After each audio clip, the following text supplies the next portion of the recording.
आज क्लास बहुत लंबी नहीं होगी, छोटी होगी।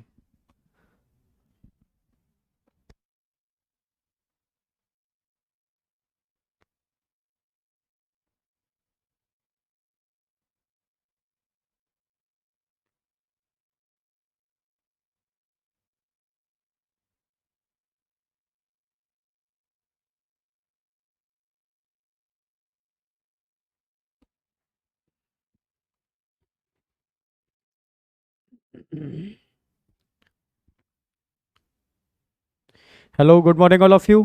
Good morning all of you. बेटा ऑडिबिलिटी विजिबिलिटी परफेक्ट है तो एक बार थंब से रिप्रेजेंट कर दो।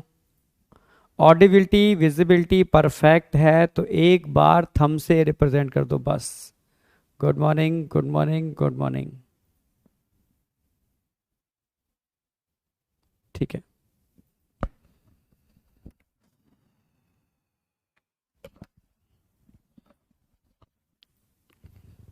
ओके, ठीक है, स्टार्ट कर देते हैं। देखो बेटा कितना हो गया। आज रिवीजन तो नहीं कराऊंगा, ठीक है, कंटिन्यू कर रहा हूँ लीवर से। तो आज लीवर हमारा थोड़ा सा बचा हुआ था, ठीक है, उसको कवर करते हैं। और उसके बाद हम intestinal gland, process of digestion और डाइजेशन ऑफ प्रोटीन की तरफ बढ़ेंगे। जितना हो सकता है उतना कर लेंगे आज, ठीक है। थोड़ा सा आज, ठीक है, एक वायरल इन्फेक्शन है, ठीक है, फीवर आ रहा है, तो बहुत प्रॉपर तो सारा नहीं कवर कर पाएंगे, जितना हो सकता है उतना कर लेते हैं, ठीक है। तो आज एनर्जी लेवल नहीं है, जीरो एनर्जी लेवल, ठीक है। जीरो एनर्जी लेवल में आज सेकंड क्लास है, तो थोड़ा सा सपोर्ट करना, ठीक है, हो जाएगा, ठीक है। हाँ यार, एनर्जी आज है ही नहीं, बोल ही नहीं पा रहा हूँ मैं, समझो, बस कोशिश कर रहा हूँ। 103 104 बुखार में कोशिश कर रहा हूँ और कुछ नहीं, ठीक है। तो जितना है बस समझने की कोशिश करना, ठीक है। साउंड थोड़ी सी बढ़ा देना आप इसकी।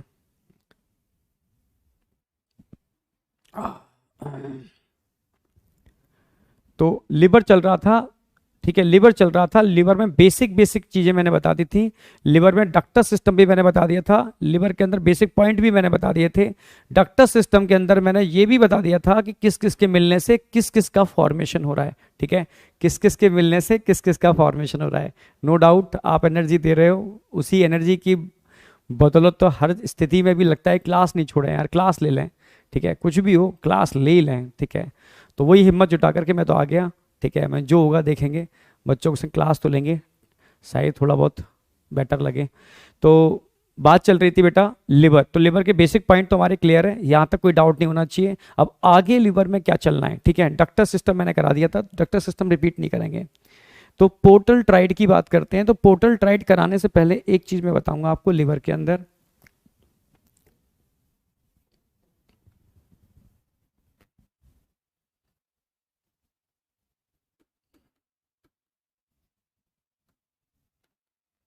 लिवर की यूनिट क्या थी, unit of liver hepatic lobule.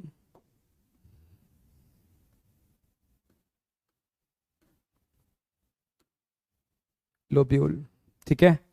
Lobule liver की यूनिट थी, कल मैंने बताया था बेंजीन रिंग लाइक स्ट्रक्चर होता है। तो इस यूनिट को समझाने से पहले बेसिक बातें कराऊंगा, समझाऊंगा आपको, बिल्कुल बेसिक बातें। जैसे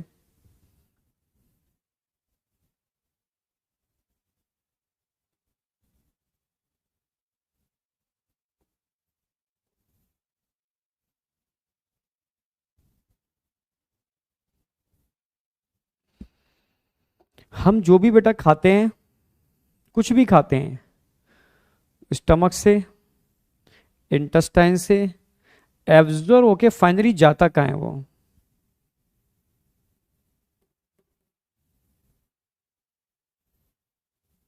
लिवर के पास। लेके कौन जाता है लिवर के पास, ये डक्टर सिस्टम।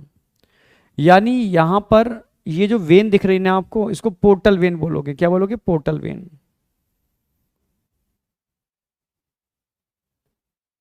ठीक है। समझो मेरी बात, बॉडी में जितनी भी आर्टरी होती हैं, जितनी भी आर्टरी होती हैं, all artery of the our body, वो सारी की सारी हार्ट से निकलती हैं डक्ट की फॉर्म में, और बॉडी के टिश्यू में कैपिलरी में टूट जाती हैं, विदाउट एनी एक्सेप्शन।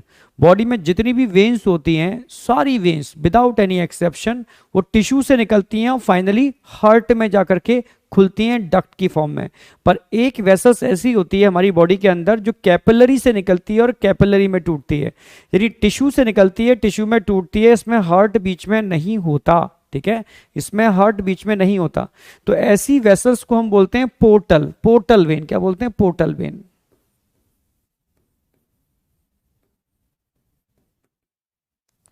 और ये पोर्टल वेन हमारी गट को, हम जो भी खाते हैं वो एब्जॉर्ब होकर सीधे कहाँ जाता है? लिवर में जाता है।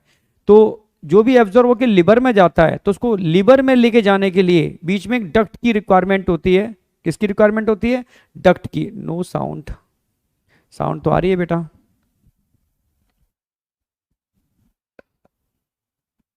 साउंड ठीक है, ठीक है।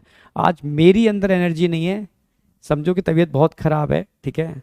आज मेरी एनर्जी बिल्कुल भी नहीं है, दम लगा के बोलूंगा तब भी आवाज़ इतनी ही निकलेगी। तो आज थोड़ा सा साउंड के लिए थोड़ा सा यार, ठीक है, सॉरी। क्या बोलूँ, क्या करूँ और मैं, ठीक है, चलो। तो बात चल रही थी पोर्टल वेन। तो ये एक ऐसी वेन होती है जो हम जो भी खाते हैं वो एब्जॉर्ब होकर के लिवर में जाता है। स्टमक हो, स्मॉल इंटेस्टाइन हो, लार्ज इंटेस्टाइन हो, एब्जॉर्ब होकर जाएगा सीधा लिवर के अंदर, ठीक है। तो लिवर में लेके जाने वाली जो वेन होती है इसको पोर्टल वेन बोलते हैं, पर लिवर से कनेक्टेड है इसलिए इसको बोलते हैं hepatic portal vein. Hepatic, hepatic portal vein. तो ये समझना कि लिवर एक ऑर्गन है जिसमें आप कहीं से भी कट करोगे तो इंटरनल स्ट्रक्चर एक जैसा होगा। तभी तो हम लिवर को डोनेट करते हैं, तो लिवर के एक टुकड़े को डोनेट करते हैं, यानी लिवर के हर टुकड़े टुकड़े के अंदर सेम टाइप का स्ट्रक्चर होगा, तभी तो लिवर पूरा कन्वर्ट हो पाएगा। यानी अगर मैं इस पोर्टल वेन की बात करता हूं, ये पोर्टल वेन लिवर की हर यूनिट से जुड़ी होगी, ये पोर्टल वेन लिवर की हर यूनिट से जुड़ी होगी, ठीक है। इसके अलावा लिवर एक ऑर्गन है और इसके अंदर क्या बनते हैं? बाइल का फॉर्मेशन होता है। तो लिवर से आप जानते हो बाइल डक्ट निकलती है, ठीक है, बाइल डक्ट। यानी लिवर की हर यूनिट का कनेक्शन इस बाइल डक्ट से भी होगा।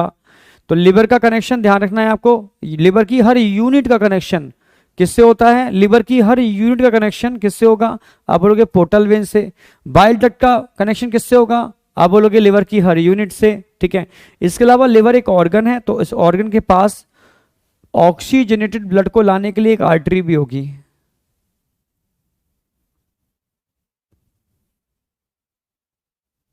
इसको बोलते हैं हेपेटिक आर्टरी।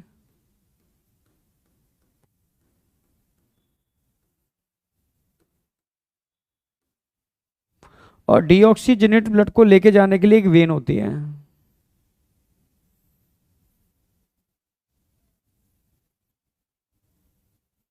इसको बोलते हैं हेपेटिक वेन।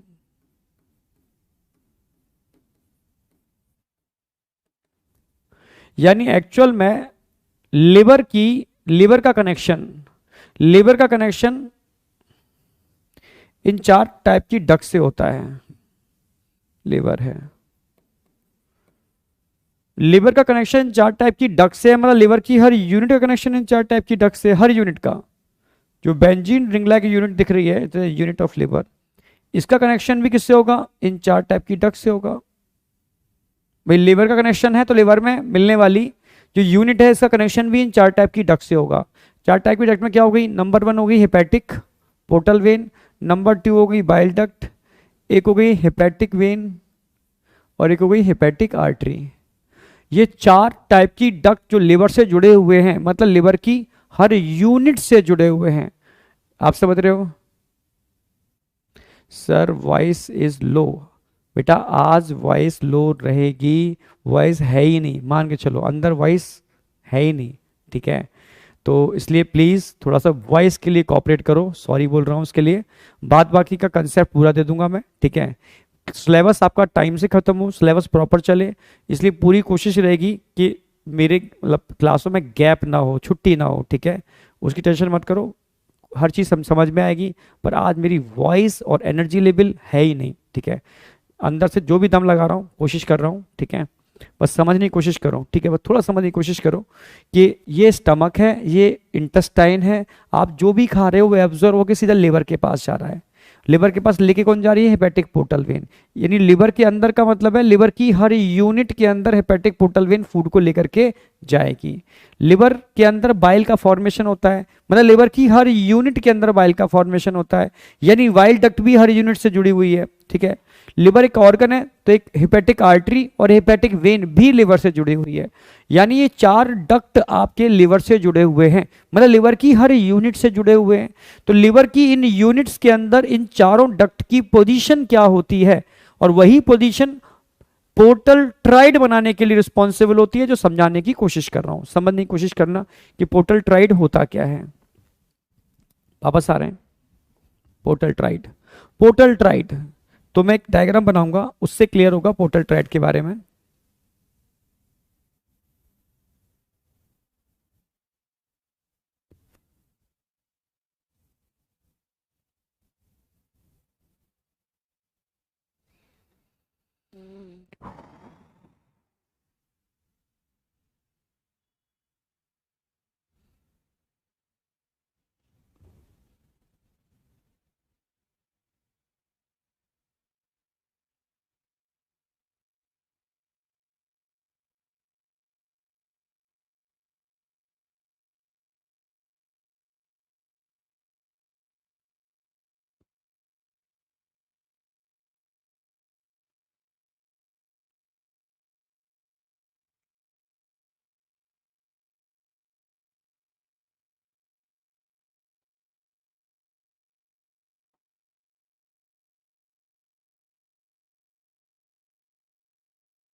देखो, अगर लिवर की एक यूनिट की बात करते हैं, जो बेंजीन रिंग लाइक स्ट्रक्चर होता है, इसको हम स्पेशली बोलते हैं हेपेटिक लोब्यूल। क्या बोलते हैं इसको, हेपेटिक लोब्यूल।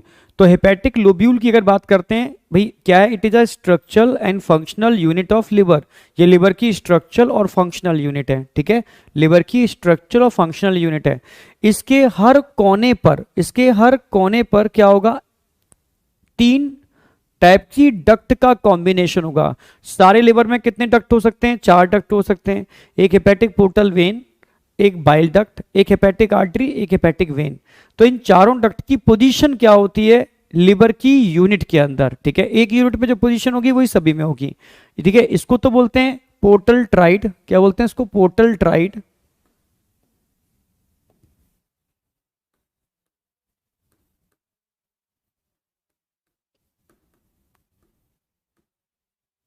Portal tried. अगर पोर्टल ट्राइड की बात करते हैं तो पोर्टल ट्राइड में टोटल डक्ट कितने होते हैं, पोर्टल ट्राइड में टोटल डक्ट 3 होते हैं। कितने होते हैं, 3। नंबर 1 होगी इसके अंदर हेपेटिक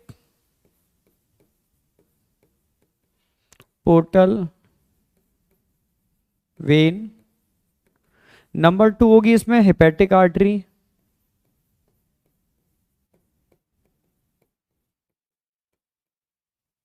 नंबर 3 इसके अंदर होगी बाइल डक्ट।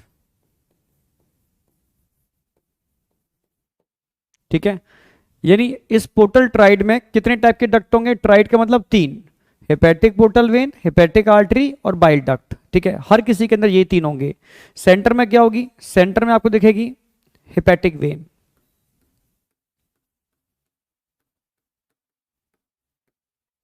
अगर मैं पूछूं एक पोर्टल ट्राइड में कितने एक हेपेटिक लोब में कितने पोर्टल ट्राइड होते हैं? एक लोब्यूल के अंदर 6 पोर्टल ट्राइड होते हैं।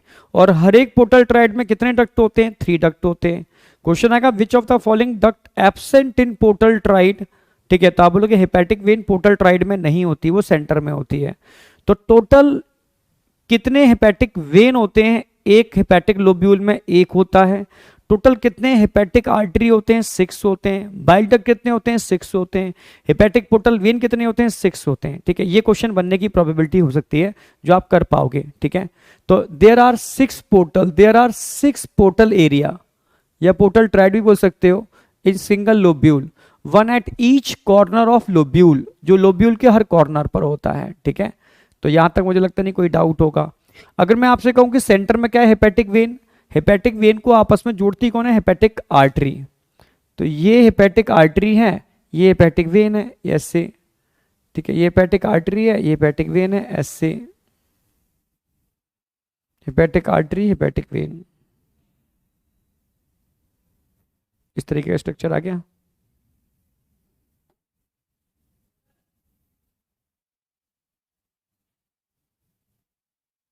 ये स्ट्रक्चर आ गया हेपेटिक आर्टरी, हेपेटिक वेन।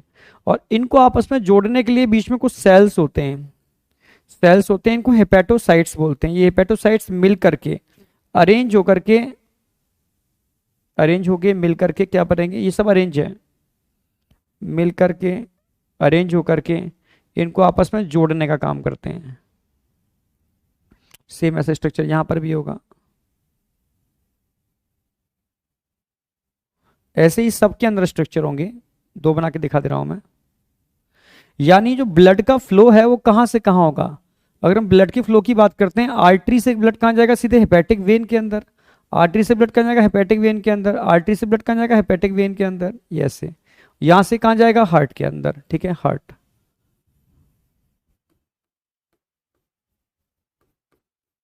ठीक है, यानी हेपेटिक आर्टरी से हेपेटिक वेन, हेपेटिक आर्टरी से हेपेटिक वेन, ये क्या है? Hepatic artery.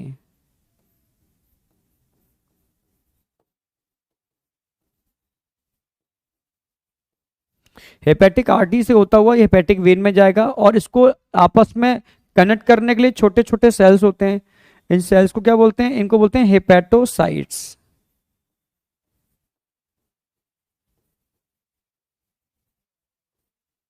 हेपेटोसाइट्स, यही हेपेटोसाइट्स आपस में मिलकर के बीच में छोटी छोटी कैनाल बनाते हैं। ठीक है, इसको बोलते हैं हेपेटिक कॉर्ड। इस कैनाल को क्या बोलते हैं? Hepatic cord.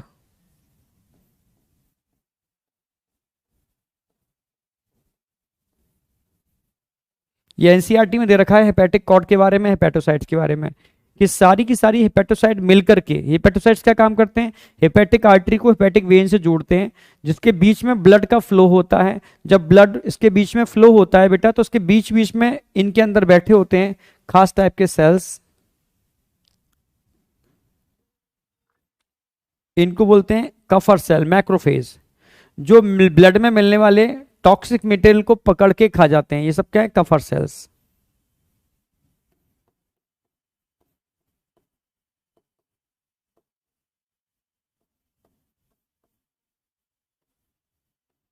Kupffer cells. ठीक है, तो कफर सेल्स कहां देखने को मिल रहे हैं? कफर सेल्स आपको बीच बीच में अरेंज दिख रहे होंगे बेटा, कफर सेल्स।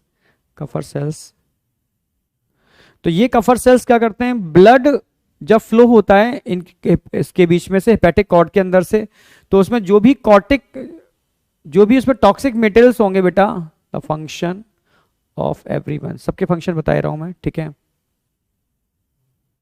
ओके, बहुत बढ़िया, बहुत बढ़िया, समझ में आ रहा है। तो यही चीज चाहिए मुझे, फैगोसिटिक सेल्स। तो समझने की कोशिश करना कि इसके हर कोने पर पोर्टल ट्राइड है। पोर्टल ट्राइड में हेपेटिक आर्टरी इसके कोने पर लगी हुई है। हेपेटिक आर्टरी का कनेक्शन हेपेटिक वेन से होता है। कनेक्शन करने के लिए छोटे छोटे व्हाइट कलर के सेल्स दिखा रखे हैं, ये हेपेटोसाइट्स है। हेपेटोसाइट जो कैनाल बना रहे हैं, इस कैनाल को हेपेटिक कॉर्ड बोलते हैं, जिसके अंदर से ब्लड फ्लो करता है। बीच बीच में कुछ मैक्रोफेज लगे हुए हैं, फैगोसिटिक सेल्स, इनको कफर सेल्स बोलते हैं। It is a macrophage, macrophage.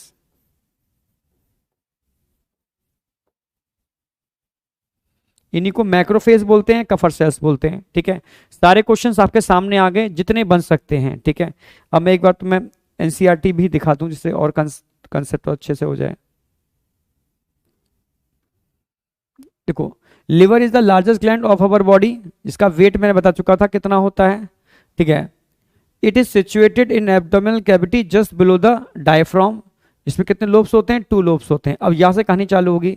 The hepatic lobule are the structural and functional unit of liver, जिसके अंदर क्या होते हैं? Hepatic cells arrange in the form of cord. यानी जो हेपेटिक सेल्स होते हैं, ये हेपेटिक सेल्स इस तरीके से अरेंज होते हैं, एक कॉर्ड की फॉर्म में है। इसको बोलते हैं हेपेटिक कॉर्ड। ये हेपेटोसाइट्स हैं, ये हेपेटिक कॉर्ड्स है जिसके अंदर ब्लड का फ्लो होता है। Each lobule is covered by thin connective tissue sheet, इसको क्या बोलते हैं? Glisson's capsule. The bile secret by the hepatic cells pass through the hepatic duct and is stored in the concentrated in a thin muscular sac, जिसको हम बोलते हैं gall bladder. The duct of gall bladder, cystic duct, along with the pancreas is composed। अच्छा, थोड़ा सा कहीं छूट गया मुझे लग रहा है। along with मतलब डक्टर सिस्टम मैंने आपको बता दिया।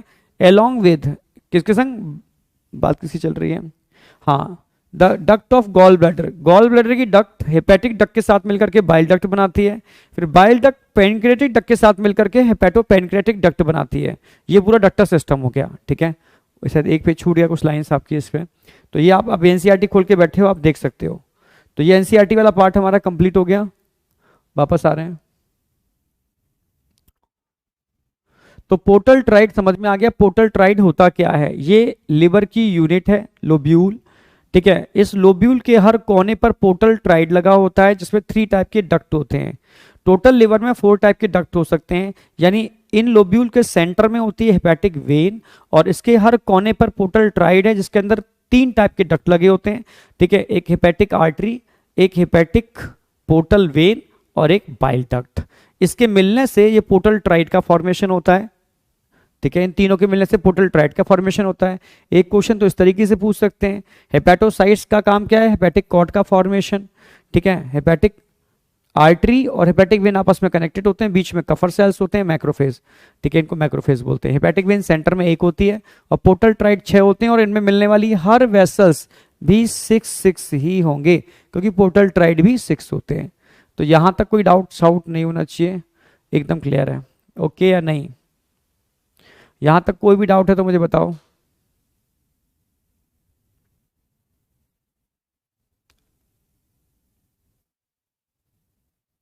Sir hepatic cord repeat, okay कोई नहीं, मैं रिपीट कर देता हूं। हेपेटिक कॉर्ड में हम ये कहना चाह रहे हैं बेटा, ये दिख रही है ना व्हाइट कलर के सेल्स दिख रहे हैं, व्हाइट कलर के सेल्स दिख रहे हैं। ये व्हाइट कलर के सेल्स जो हैं ये आपस में अरेंज होते हैं।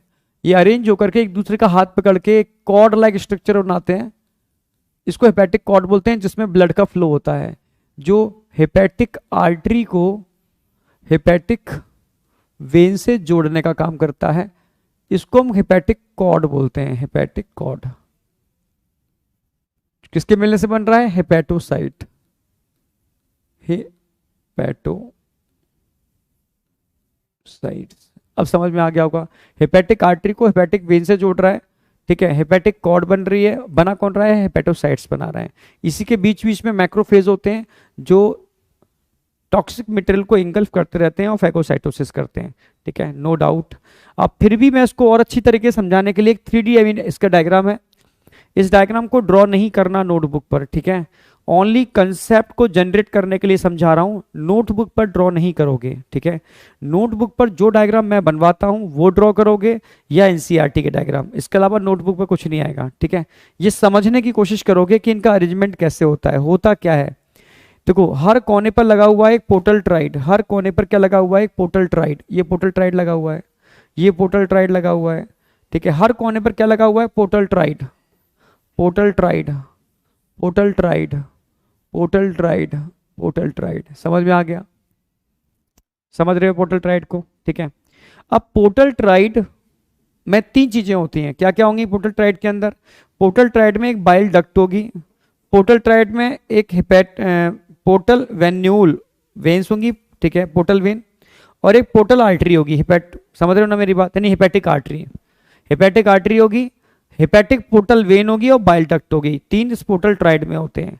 सेंटर में क्या होगा, सेंटर में हेपेटिक वेन होगी, कहीं दे रखा है क्या, हेपेटिक वेन, पोर्टल वेन बोल लो, hepatic vein, hepatic vein, central vein या हेपेटिक वेन बोल सकते हो, सेंट्रल वेन या हेपेटिक वेन,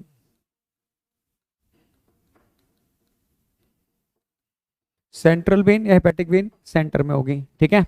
तो अब समझना है आपको होता क्या है, ये आर्टरी है, आर्टरी से जो ब्लड आया, ये ब्लड धीरे धीरे धीरे धीरे यहां से होता हुआ, यहां से होता हुआ, यहां से होता हुआ इसके अंदर आएगा और यहां से पूरी बॉडी में हार्ट में चला जाएगा, समझ में आया।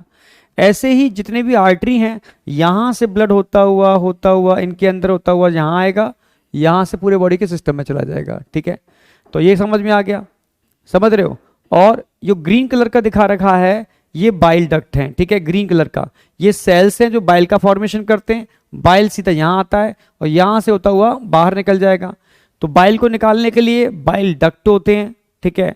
हेपेटिक आर्टरी और हेपेटिक आर्टरी और हेपेटिक वेन आपस में मिले हुए होते हैं, और जो भी खा रहे हो पी रहे हो एब्जॉर्ब कर रहे हो उसके लिए क्या चाहिए, उसके लिए हेपेटिक पोर्टल वेन चाहिए। तो ये ग्रीन कलर की दिख रही है ना, ये पोर्टल वेन है, ये पोर्टल वेन है, ठीक है, ये पोर्टल वेन दिखा रखी है, ये हेपेटिक पोर्टल वेन दिखा रखी है, सेंट्रल में हेपेटिक वेन दिखा रखी है। तो ये समझ में आ रहा होगा। बीच बीच में आपको यहाँ पर मैक्रोफेज देखने को मिलेंगे, बीच बीच में इनके अंदर बीच बीच में मैक्रोफेज भी देखने को मिल रहे हैं, इन छोटी छोटी कैविटी के अंदर मैक्रोफेज भी देखने को मिल रहे हैं। जब ब्लड फ्लो करता है तो मैक्रोफेज उसमें से सभी चीजों को खा लेते हैं, ठीक है। ये छोटे छोटे सेल्स दिख रहे हैं, इन सेल्स को हम हेपेटोसाइट्स बोलते हैं, हेपेटोसाइट्स, हेपेटोसाइट्स। तो इस डायग्राम से समझ में ये आ जाता है कि एक्चुअल में इनका अरेंजमेंट कैसे है, समझ रहे हो, समझ पा रहे हो बेटा। पोर्टल आर्टरी क्यों नहीं बोलते, पोर्टल आर्टरी इसलिए नहीं बोलते कि आर्टरी में ऑक्सीजनेटेड ब्लड होना चाहिए, ठीक है, पर यहाँ वेन है, क्योंकि यहाँ पर भाई इंटेस्टाइन्स को लिवर से कनेक्ट कर रही है, इसमें ऑक्सीजनेटेड ब्लड नहीं होता, डीऑक्सीजनेटेड ब्लड होता है, इसलिए इसको हम वेन बोलते हैं। पर पोर्टल इसलिए बोलते हैं क्योंकि ये कैपिलरी से स्टार्ट होती है, कैपिलरी में खत्म होती है, इसके अंदर हार्ट का कनेक्शन नहीं होता, इसलिए इसको पोर्टल बोलते हैं, ठीक है। हेपेटिक इसलिए बोलते हैं क्योंकि लिवर से जुड़ी हुई होती है, इसलिए इसको हेपेटिक पोर्टल वेन बोलते हैं, ना कि हेपेटिक पोर्टल आर्टरी। समझ में आया बेटा, ओके, एकदम क्लियर। तो ये डायग्राम ड्रॉ नहीं करना, ये डायग्राम सिर्फ ये बताता है कि एक्चुअल में हमारे लिवर में हेपेटोसाइट्स का और हेपेटिक लोब्यूल का अरेंजमेंट क्या है, ठीक है। तो हेपेटिक लोब्यूल का प्रॉपर अरेंजमेंट दिखाने की कोशिश की है हम लोगों ने यहां पर, ठीक है।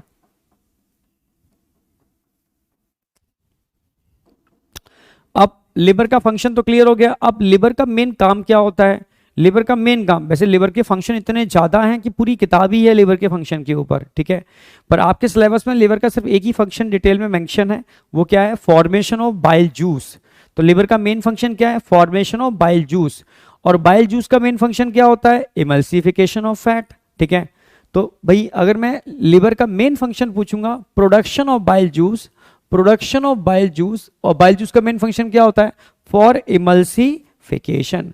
इमल्सिफिकेशन समझते हो, इमल्सिफिकेशन का मतलब होता है बड़े से फैट ग्लोब्यूल का स्मॉल फैट ड्रॉपलेट में कन्वर्जन।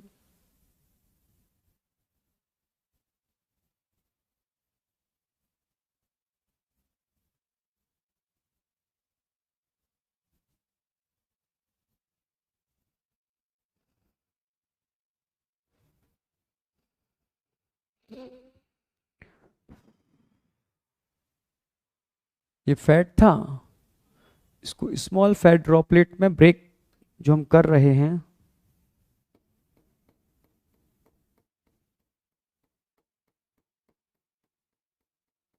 यही है एमल्सिफिकेशन, बड़े से फैट ड्रॉप ग्लोब्यूल का स्मॉल फैट ड्रॉपलेट में कन्वर्जन।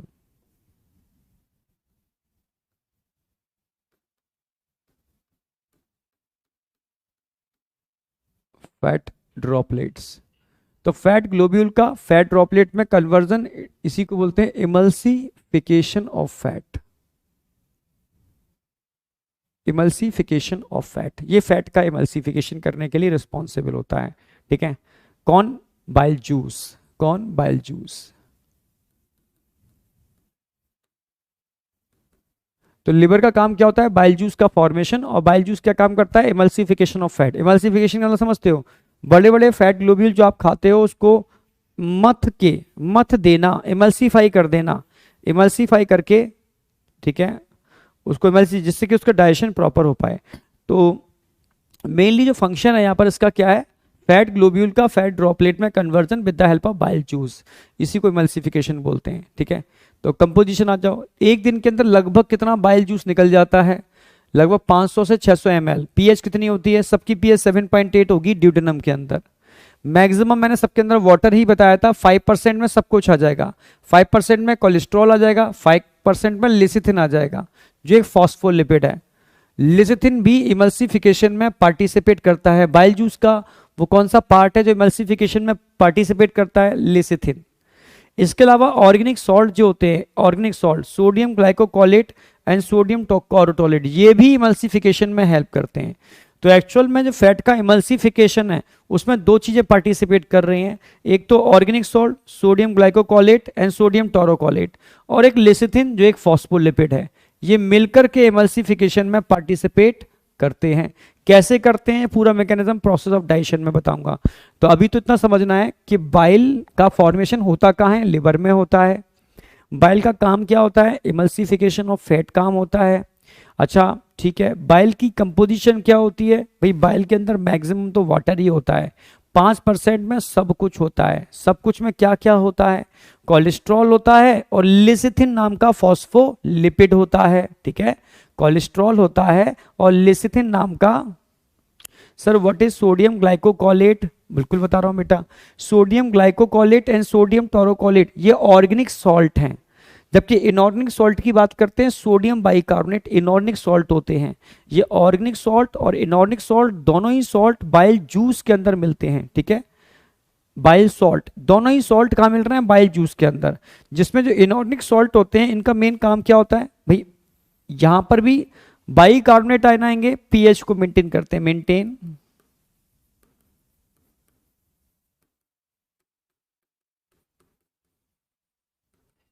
Alkaline pH. जो एल्कलाइन पीएच को मेंटेन कर रहा है वो कौन है? Sodium bicarbonate. तो सोडियम बाइकार्बोनेट तो एल्कलाइन पीएच को मेंटेन करते हैं, ये इनऑर्गेनिक सॉल्ट है। ऑर्गेनिक सॉल्ट सोडियम ग्लाइकोकोलेट और सोडियम टोरोकोलेट ये इमल्सिफिकेशन में पार्टिसिपेट करते हैं, और लिसिथिन भी इमल्सिफिकेशन में पार्टिसिपेट करता है। कैसे करता है ये मैं प्रोसेस ऑफ डाइजेशन में बताऊंगा। ठीक है, इसके अलावा बाइल पिगमेंट भी होते हैं। बाइल पिगमेंट ये टॉक्सिक मटेरियल है। बाइल पिगमेंट कौन है? Toxic material. ठीक है, इट इज टॉक्सिक।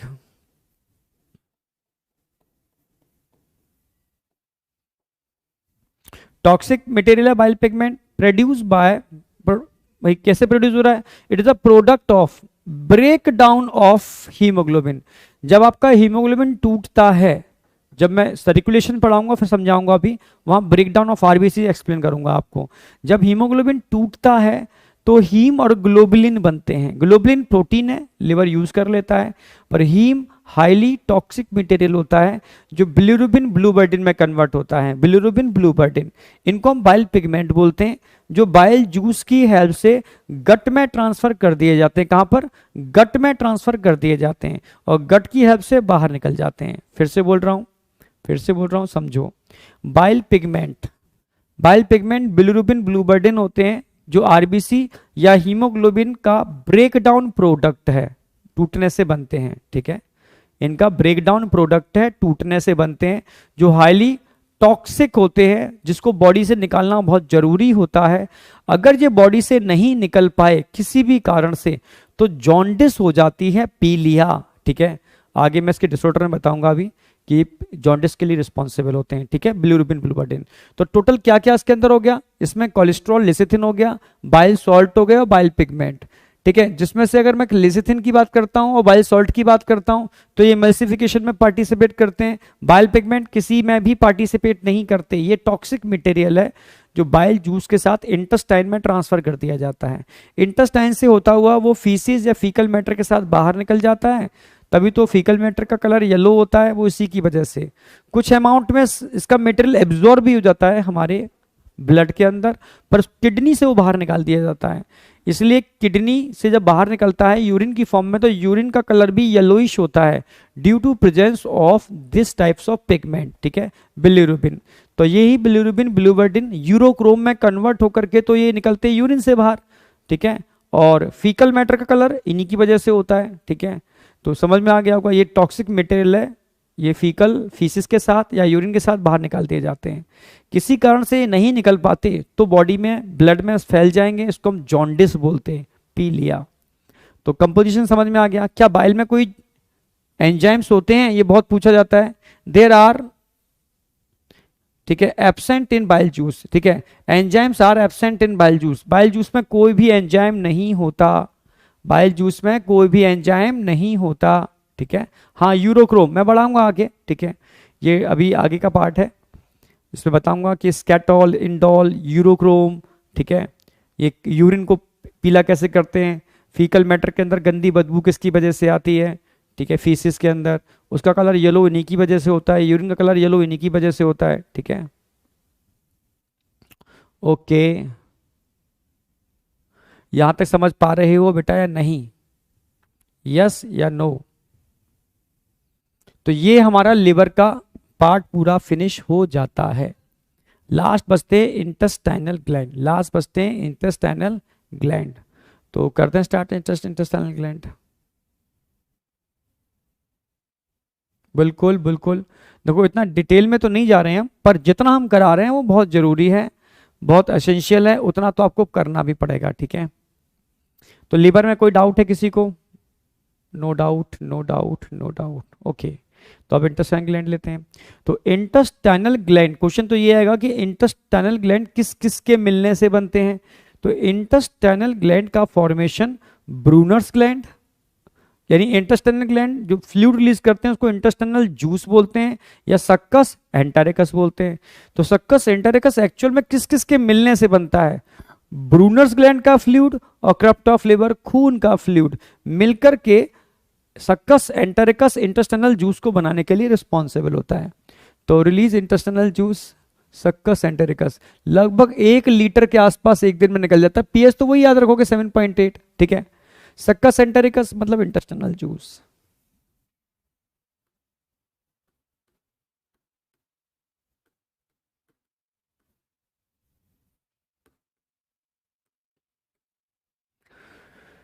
किस किस का फ्लूइड है? तो fluid of Brunner's gland, fluid of Brunner's gland and fluid of crypt of liver, खून। अगर मैं ब्रूनर्स ग्लैंड की बात करता हूं, कहां मिलते हैं?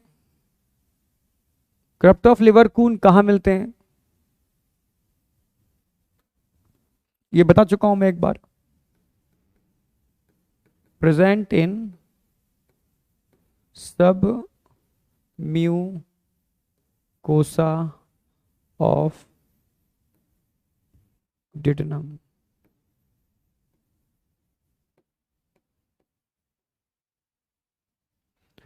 सब म्यूकोसा ऑफ ड्यूडेनम, ड्यूडेनम की सब म्यूकोसा में ब्रूनर्स ग्लैंड होते हैं।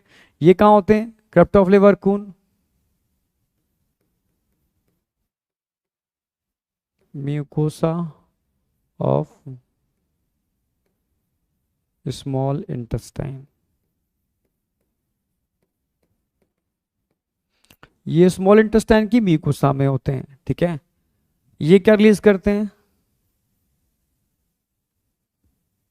इन दोनों का, अच्छा ये क्या रिलीज करते हैं? Alkaline,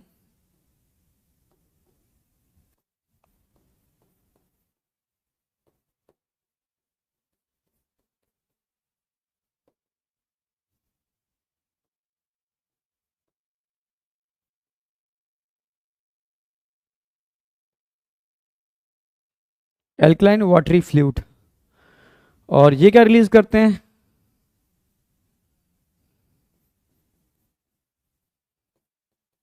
mostly part of succus entericus. Succus entericus का मोस्टली पार्ट कौन रिलीज करता है?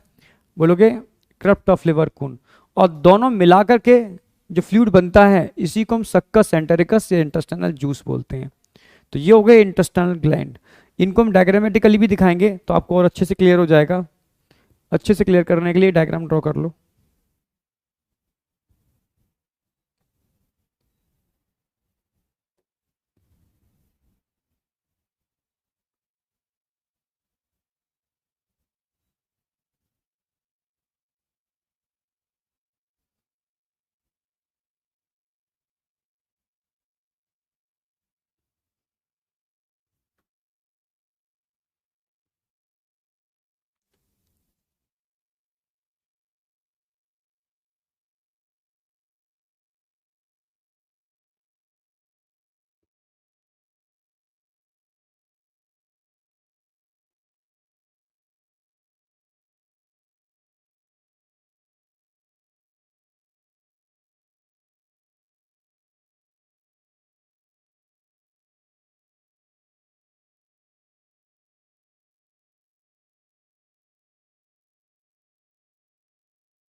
ये जो ऊपर फिंगर लाइक पोजीशन दिख रहे हैं ना म्यूकोसा में, ये तो विलाई है।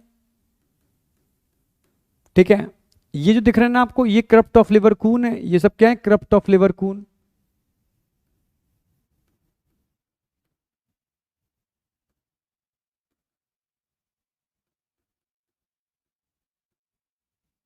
जो ये नीचे दिख रहे हैं आपको सब म्यूकोसा में, ये कौन है? Brunner's gland.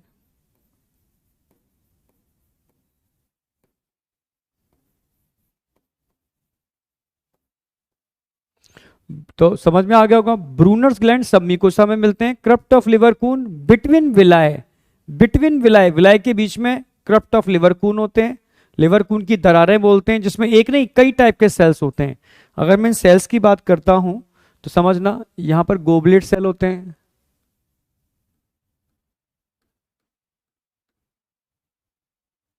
यहां पर पेनिथ सेल होते हैं। ये नीट में आया हुआ क्वेश्चन है, एनसीईआरटी में नहीं दे रखा पर नीट में आया हुआ है। यहां पर अर्जेंटाफिन सेल होते हैं,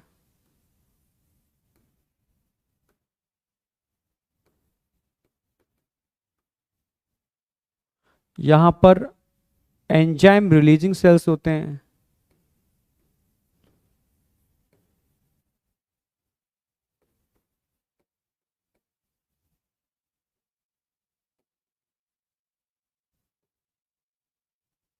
यहां पर हार्मोन रिलीजिंग सेल्स होते हैं,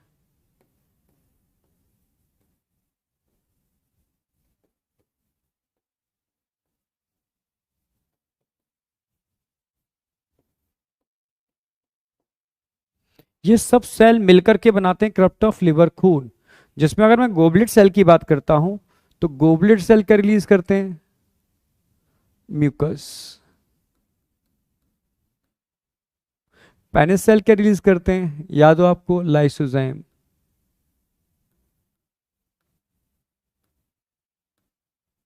अर्जेंटाफिन सेल क्या रिलीज करते हैं? सीरोटोनिन।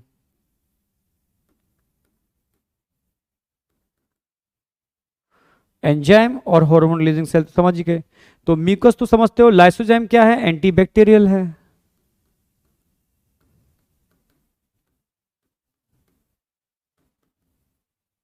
और ये क्या काम करता है? ये कॉन्ट्रैक्शन स्मूथ मसल्स।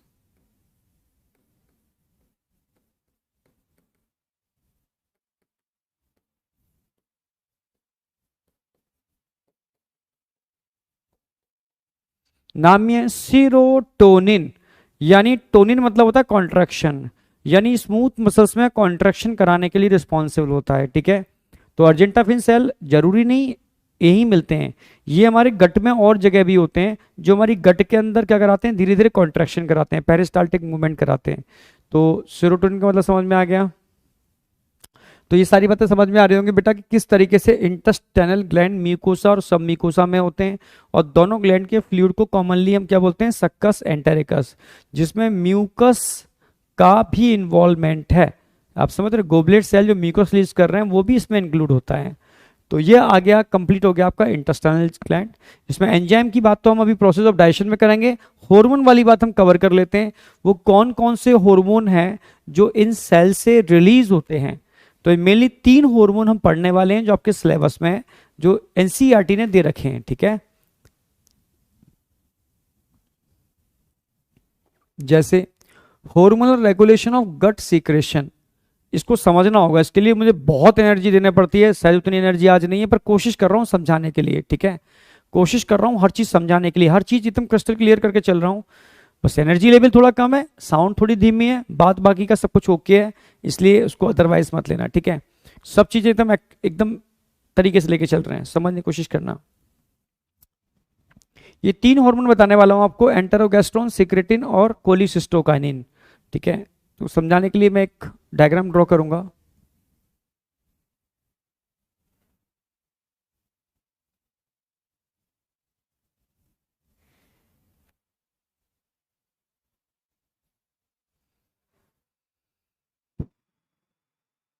देखो,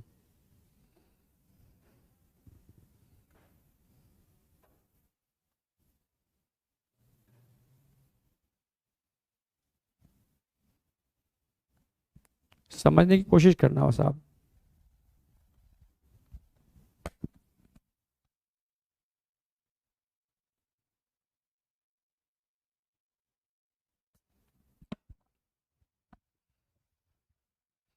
अगर हम आपको फैट खिलाते हैं,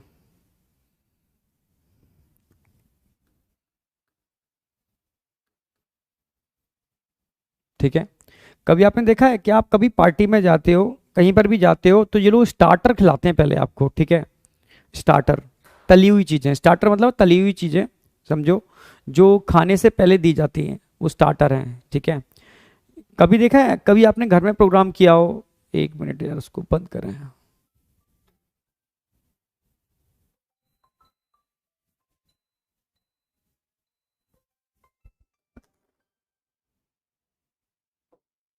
ठीक है।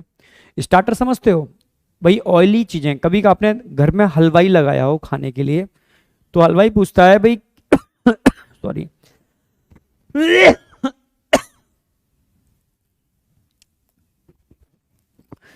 तो हलवाई पूछता है कितने लोगों का खाना देना है।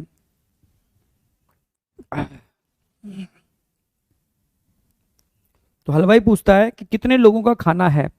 ठीक है। तो आप कहते हो कि भाई 10,000 या मानो 1,000, 1,000 लोगों के लिए खाना बनवाना है। कितने लोगों के लिए? 1,000 लोगों के लिए खाना बनवाना है। ठीक है। तो हलवाई कहता है कि 1,000 लोगों को खिलाना है तो खाना आप सिर्फ 200 लोगों का बनवाओ। 200 लोगों के खाने के अंदर 1,000 लोग खा जाएंगे। तो आप पूछते हो ऐसा कैसे कि यार खाना हम 200 का बनवा रहे हैं और 1,000 लोग खाना खा लेंगे, ऐसा कैसे? ठीक है। तो ऐसा इसलिए क्योंकि हम खाने से पहले स्टार्टर चलाएंगे। जब खाने से पहले हम स्टार्टर चलाते हैं तो स्टार्टर क्या होते हैं, फैट होता है, और फैट जब स्टमक में जाता है तो ये स्टमक में 4 से 5 घंटे तक रुका रहता है।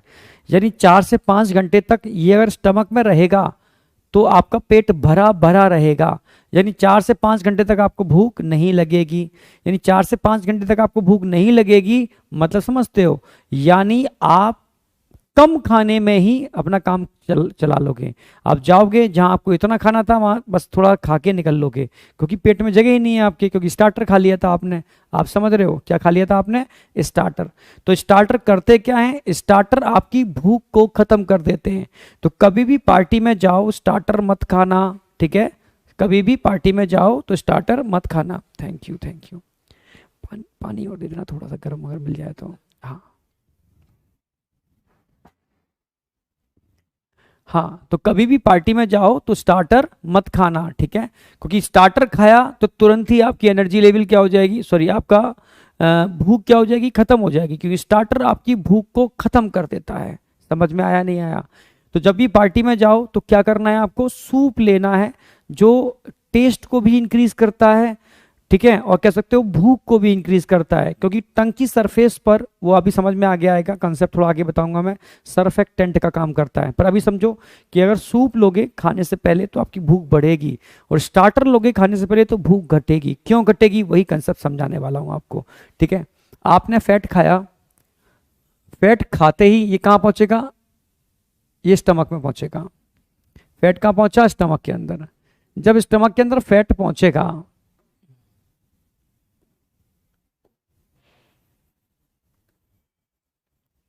स्टमक के अंदर जब फैट पहुंचेगा, स्टमक के अंदर जब फैट पहुंचेगा तो ये फैट स्टमक में 4 से 5 घंटे तक रहेगा। क्यों रहेगा 4 से 5 घंटे तक स्टमक के अंदर, थैंक यू।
तो जैसे ही फैट खाया आपने तो फैट कहाँ आएगा, स्टमक में।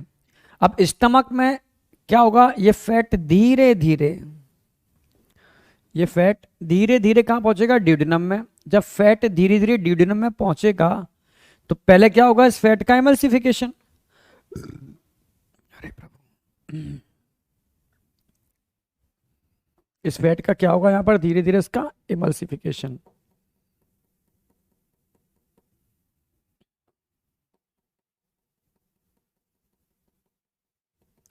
तो फैट का जब एमल्सिफिकेशन होगा तो पहले क्या होगा, फैट का एमल्सिफिकेशन।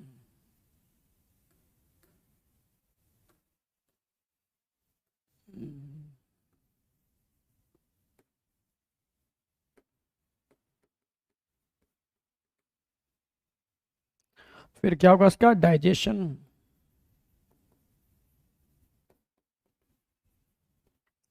यानी पहले फैट का एमल्सिफिकेशन होता है तब डाइजेशन होता है। ये धीमी मैकेनिज्म है, स्लो होने वाली मैकेनिज्म है, ठीक है।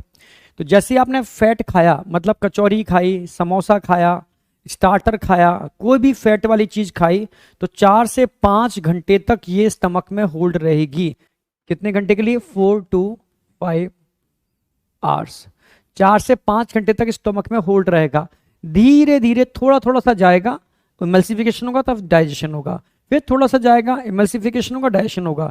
इस पूरी मैकेनिज्म में 4 से 5 घंटे लगते हैं।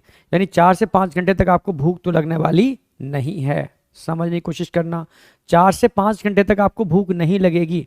इसलिए पार्टी में फैट नहीं खाना।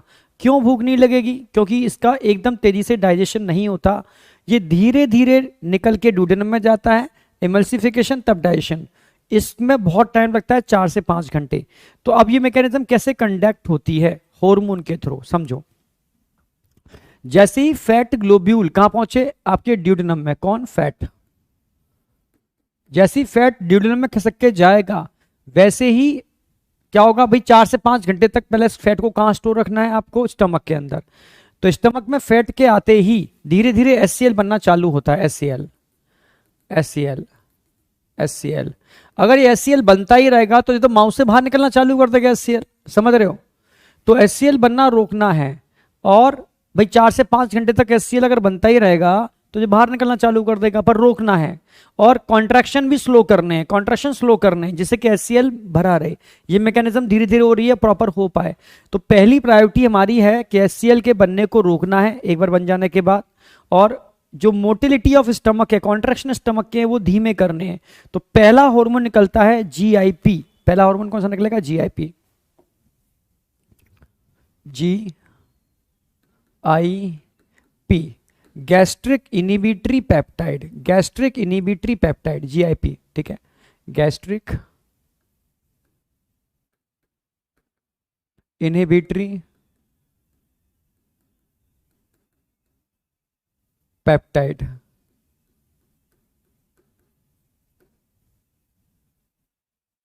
ये गैस्ट्रिक इनिबिटरी पेप्टाइड ड्यूडेनम से निकलता है, ठीक है, और स्टमक पर वर्क करता है। तो क्या करता क्या है ये स्टमक पर? ये स्टमक में HCl के सीक्रेशन को इनिबिट करता है और कॉन्ट्रैक्शन को इनिबिट करता है, जिससे कि ये फैट 4 से 5 घंटे तक स्टमक में ठहर पाए, रुक पाए। समझने की कोशिश करना, ठीक है।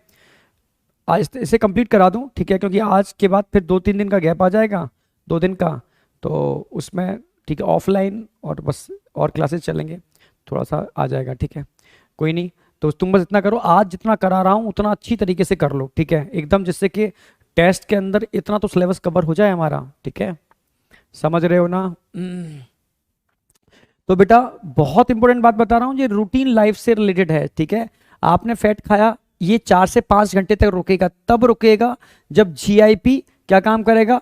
HCl के बनने को रोकेगा और कॉन्ट्रैक्शन को रोकेगा, तभी ये ठहर पाएगा। तो पहला हार्मोन निकलता है GIP, गैस्ट्रिक इनिबिटरी पेप्टाइड। ये HCl के सीक्रेशन को भी रोकता है और स्टमक की कॉन्ट्रैक्ट होने को भी रोकता है। समझ में आया? निकलता कहां से है? ड्यूडेनम से। काम कहां करता है? स्टमक पर। सो इट इज कॉल्ड, ठीक है, एंटेरोगैस्ट्रॉन। तो पहला हार्मोन समझ में आ गया होगा, एंटेरोगैस्ट्रॉन। समझो, तो पहला हार्मोन है एंटेरोगैस्ट्रॉन, इंटेस्टाइन से निकलता है, गैस्ट्रॉन पर वर्क करता है, GIP भी बोलते हैं। कहां सोर्स क्या है? Intestinal mucosa, duodenum. Target organ क्या है? स्टमक। करता क्या है? ये इनहिबिट करता है gastric motility and HCl secretion. एक चीज समझ में आई होगी, एक चीज क्लियर हुई होगी, ठीक है, ओके। हाँ बेटा, एक मैंने कहा था ये लेक्चर पूरा करा दूं, उसके बाद रेस्ट करूंगा, ठीक है, यहां तक समझना। तो पहला हार्मोन क्लियर हो गया, ये बहुत समझने वाला है, हार्मोनल मैकेनिज्म बहुत ज्यादा समझने वाली है, तो पूरा ध्यान लगाना इस पर, पूरा ध्यान। तो एंटेरोगैस्ट्रॉन, एंटेरो इंटेस्टाइन से निकलता है, गैस्ट्रॉन स्टमक पर वर्क करता है, इसलिए इसको एंटेरोगैस्ट्रॉन बोलते हैं, या गैस्ट्रिक इनिबिटरी पेप्टाइड बोलते हैं, क्योंकि प्रोटीन नेचर का होता है और गैस्ट्रिक मोटिलिटी और HCl सीक्रेशन को इनहिबिट करता है। So it is called gastric inhibitory peptide. Clear है? बिल्कुल, पहला। दूसरा, इंटेस्टाइनल म्यूकोसस की सोर्स है, टारगेट ऑर्गन स्टमक है, inhibit gastric motility and HCl secretion, इनको इनहिबिट करता है। समझ में आ गया होगा?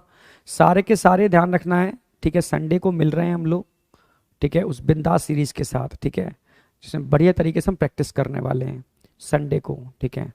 संडे को कोई भी 1 घंटे का टाइम निकालेंगे, आपको अनाउंस कर देंगे। उस 1 घंटे के अंदर 1 से सवा, ज़्यादा से ज़्यादा 1.5 घंटे भी हो सकता है अगर नंबर ऑफ क्वेश्चंस ज़्यादा हुए तो, क्योंकि मेरी प्रायोरिटी है बहुत बढ़िया लेवल के क्वेश्चंस की प्रैक्टिस कराना, और इस लेवल के क्वेश्चन जो कि नीट में आपको सारा का सारा पेपर मिल जाए, ठीक है। मतलब जितने भी हम संडे सीरीज जो स्टार्ट करने वाले हैं वो नीट को कवर करा देगा, पूरा नीट कवर करा देगा, बस कंसेप्चुअल क्वेश्चन को समझ लेना, ठीक है। ये ध्यान रखना, मैं भूल जाऊं इसलिए मैंने पहले ही बता दिया, संडे को हम सब मिल रहे हैं वापस। तो एंटेरोगैस्ट्रॉन क्लियर हो गया, इंटेस्टाइनल म्यूकोसा ड्यूडेनम क्लियर हो गया, स्टमक से क्लियर। अब आगे बढ़ते हैं सिक्रेटिन हार्मोन। ये क्या काम करता है सिक्रेटिन हार्मोन? देखो,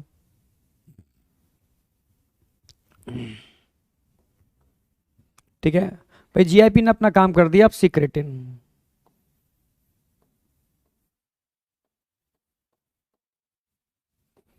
सिक्रेटिन हार्मोन है, एक तो ये जीआईपी की हेल्प करता है, जीआईपी की हेल्प करता है, यानी ये भी इनहिबिट करता है, इनहिबिट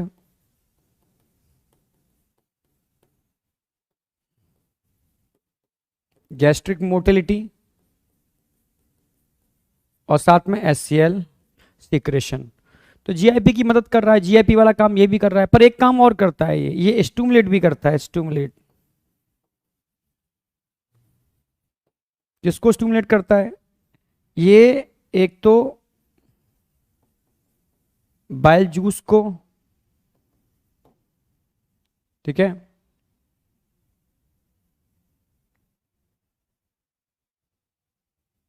इसके अलावा एल्कलाइन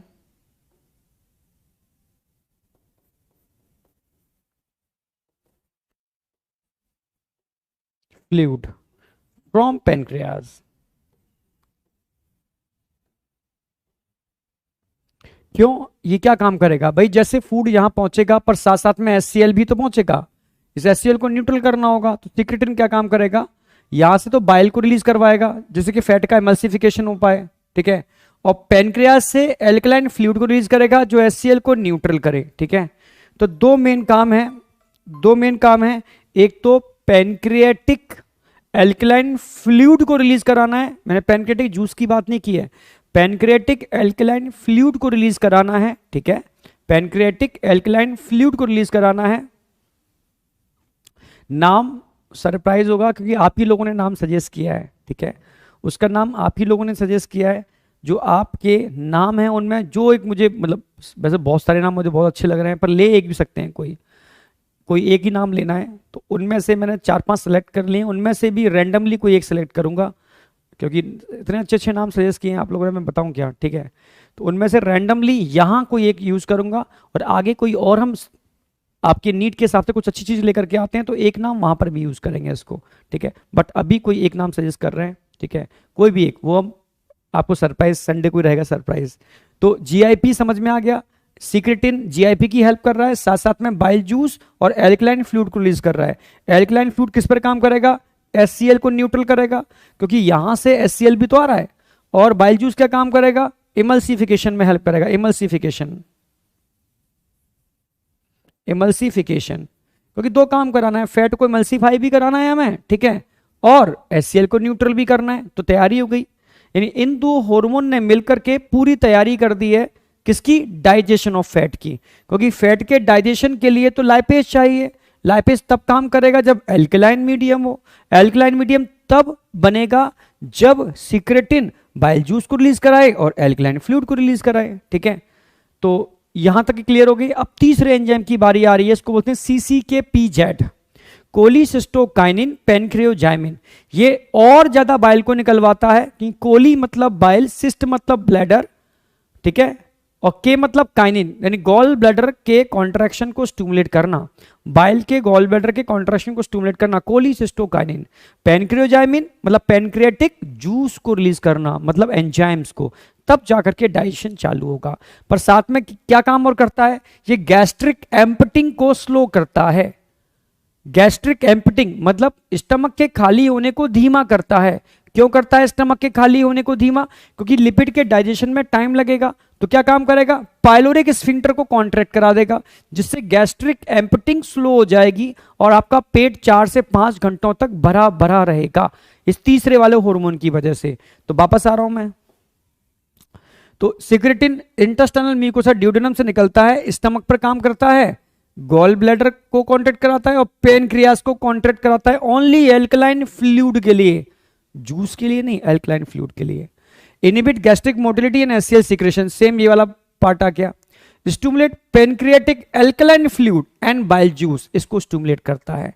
अब CCK-PZ, CCK cholecystokinin pancreozymin, intestinal mucosa से निकलता है, स्टमक पर काम कर रहा है, ठीक है, स्टमक पर काम क्या कर रहा है, ये पाइलोरिक स्फिंक्टर को कॉन्ट्रैक्ट करा रहा है, इससे क्या होगा, स्लो गैस्ट्रिक एम्पटिंग, यानी स्टमक के खाली होने को स्लो करेगा, जिससे स्टमक भरा भरा रहेगा 4 से 5 घंटे तक। क्यों? क्योंकि लिपिड धीरे धीरे निकले, धीरे धीरे उसका एमल्सिफिकेशन हो, तब उसका डाइजेशन हो। सारा लिपिड एक साथ निकल आएगा नीचे तो उसका एमल्सिफिकेशन और डाइजेशन प्रॉपर नहीं हो पाएगा। ठीक है, साथ साथ में और क्या काम करता है, ये बाइल जूस के सिक्रेशन को स्टिमुलेट करता है और पैनक्रियाटिक जूस के सिक्रेशन को। तो यहाँ पैनक्रियाटिक एल्कलाइन फ्लूइड है या जूस है, ठीक है, तो नाम में छुपा हुआ है। कोली मतलब बाइल, सिस्ट मतलब ब्लैडर, काइनिन मतलब रिलीज होना। पैनक्रियोजाइमिन यानी पैनक्रियाटिक जूस को भी रिलीज कराता है और बाइल को भी रिलीज कराता है। स्टमक में क्या काम करता है, उसकी एम्पटिंग को स्लो करता है पाइलोरिक स्फिंक्टर को दबा करके। समझ में आ गया होगा मुझे लगता है। तो तीनों हार्मोन का मैकेनिज्म समझ में आ गया होगा। जब भी आप, ठीक है, तीसरा हार्मोन कौन सा हो गया, सी के पी जेड, ये बाइल जूस, ये पैनक्रियाटिक जूस, पैनक्रियाटिक जूस। ठीक है, साथ साथ में दोनों क्या करते हैं, ठीक है, कॉन्ट्रैक्शन,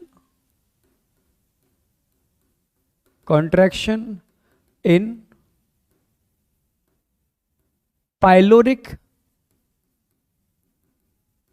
स्फिंक्टर, जिससे गैस्ट्रिक एम्पटिंग स्लो हो जाती है।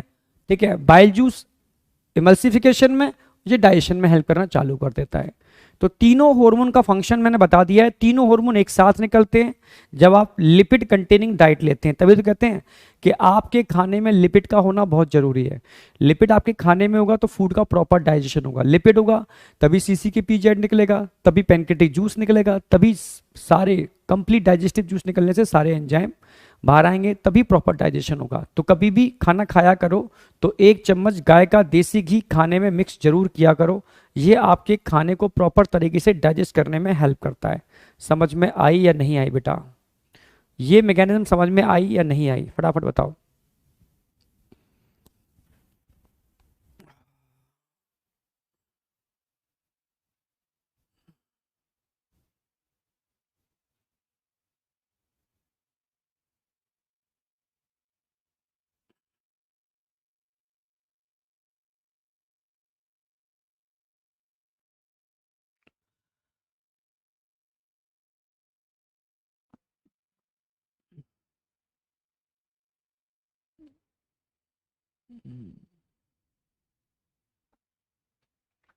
ओके, बीएमएस मतलब समझ में आ गई। बहुत बढ़िया, बहुत बढ़िया, एकदम सही। तो ये हमारे डाइजेशन वाले चैप्टर का लगभग लगभग एंड हो रहा है। 2 पार्ट हम कंप्लीट कर चुके हैं, डाइजेस्टिव ट्रैक को कंप्लीट कर चुके हैं, और साथ साथ में हम उसमें मिलने वाले सारे ग्लैंड को कवर कर चुके हैं। ठीक है, अब बचता है प्रोसेस ऑफ डाइजेशन, तीसरा स्टेप।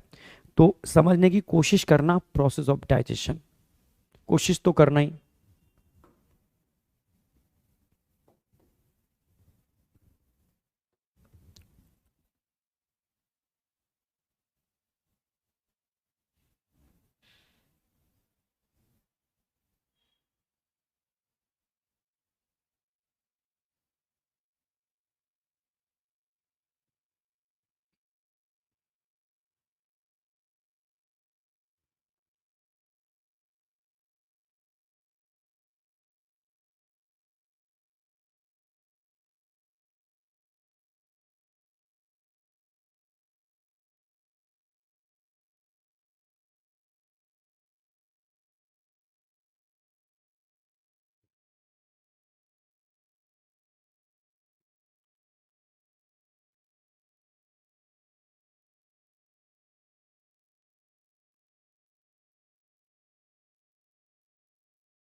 देखो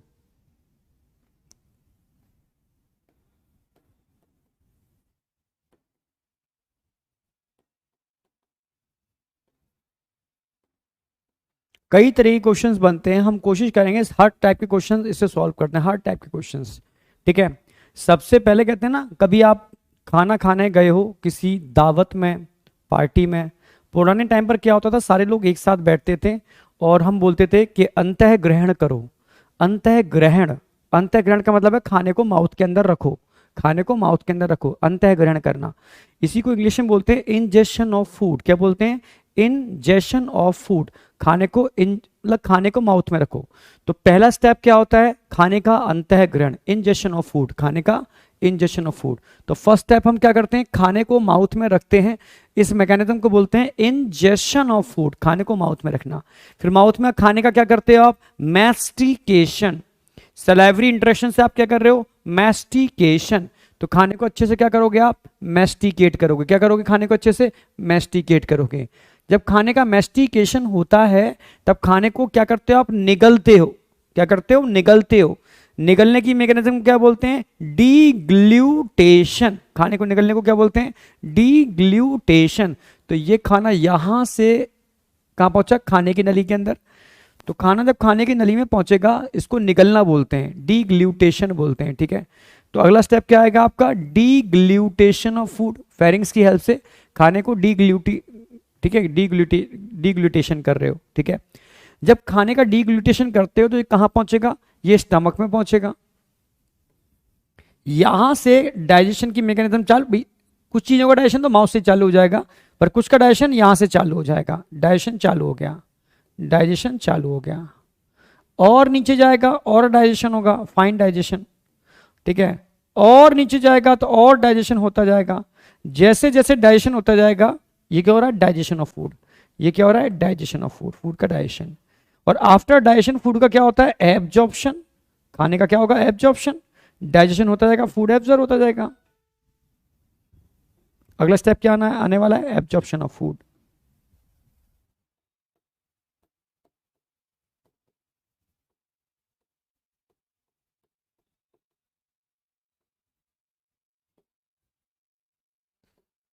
क्या हो रहा है? खाने का एब्जॉर्प्शन। इसको क्या बोलेंगे? Absorption of food. आप समझ पा रहे हो ना मेरी बात?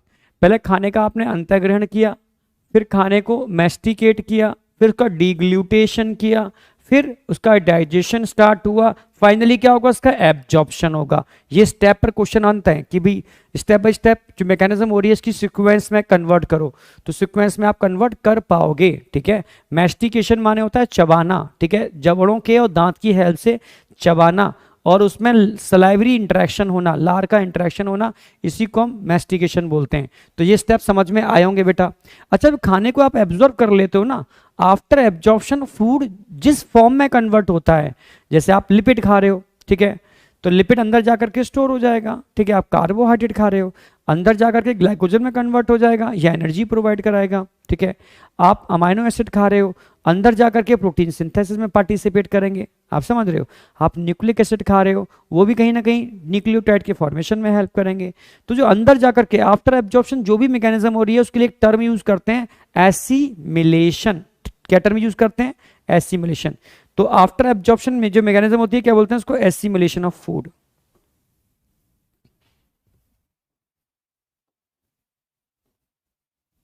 नंबर 6 हो जाएगा assimilation of food after absorption. कब होती है? After absorption.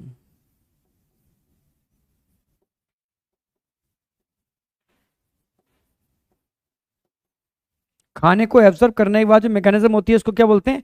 Assimilation. After absorption कौन सी मैकेनिज्म होती है? एसिमिलेशन। After absorption assimilation. ठीक है, assimilation of food after absorption, Hindi में इसको बोलते हैं स्वांगीकरण। ठीक है, अवशोषण के बाद, एब्जॉर्ब होने के बाद फूड की डिफरेंट डिफरेंट फॉर्म में कन्वर्जन, इसी को बोलते हैं एसिमिलेशन। और जब एसिमिलेशन हो जाता है तो अनडाइजेस्टेड फूड का बाहर निकलना, अनडाइजेस्टेड फूड का बाहर निकलना, ठीक है, in the form of faeces, क्या बोलते हैं इसको? डेफिकेशन। नंबर 7 आएगा डेफिकेशन ऑफ फूड।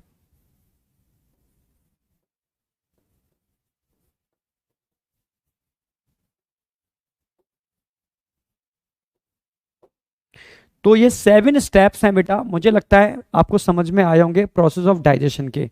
तो पहला हम क्या करते हैं, खाने का अंतःग्रहण, इंजेक्शन ऑफ फूड, फिर मैस्टिकेशन ऑफ फूड, फिर डीग्लूटेशन ऑफ फूड, फिर डाइजेशन ऑफ फूड, फिर एब्जॉर्प्शन ऑफ फूड, फिर एसिमिलेशन ऑफ फूड, और फिर अनडाइजेस्टेड फूड का बाहर निकलना फीसिस की फॉर्म में, डेफिकेशन ऑफ फूड। ये समझ में आया या नहीं आया बताओ? बिल्कुल एकदम बहुत कंसेप्चुअल लेके चल रहा हूँ, बहुत कंसेप्चुअल। यहां तक बताओ, कोई डाउट है किसी को? कोई भी डाउट है तो बताओ। यहां तक yes sir, clear. I am from America. Okay, कोई नहीं बेटा, आप कहीं से भी बिलोंग करो, समझ में आएगा। Okay, clear clear clear. Ingestion of food, mastication of food, deglutition of food, digestion of food, absorption of food और assimilation of food, then finally defecation of food. No doubt, no doubt PMS.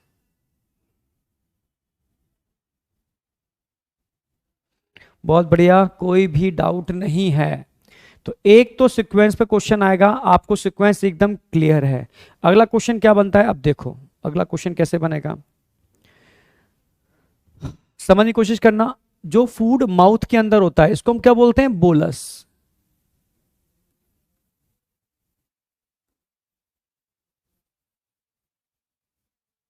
ठीक है, in mouth,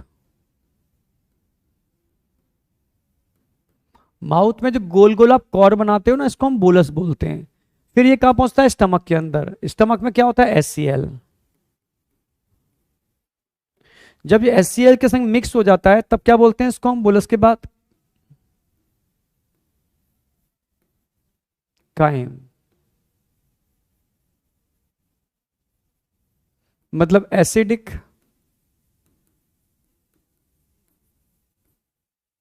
food in stomach. चलो, फिर ये acidic food कहाँ enter करता है, ठीक है, एसिडिक फूड इन इंटेस्टाइन, कायम ही है।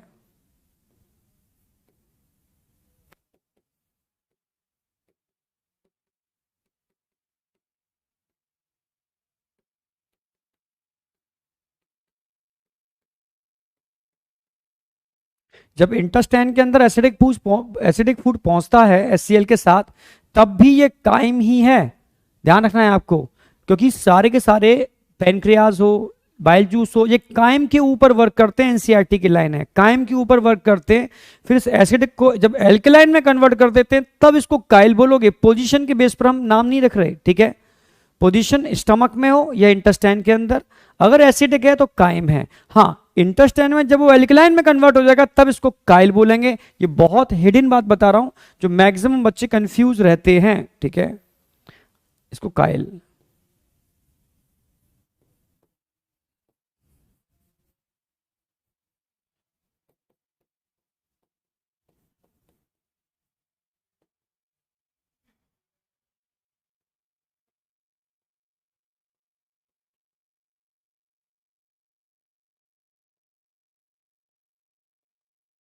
एल्कलाइन फूड इन इंटेस्टाइन, इसको हम काइल बोलते हैं। तो अब ये वाली बात तो समझ में आ गई कि काइम, बोलस, काइम और काइल में अंतर क्या होता है, ठीक है। 3 बातें बताई मैंने बेटा, बोलस क्या होता है, काइम क्या होता है, काइल क्या होता है, ठीक है। ऐसा नहीं है कि इंटेस्टाइन में आ गया तो हम काइल बोल देंगे, नो। इंटेस्टाइन में जब तक वो एसिडिक है तब तक काइम है।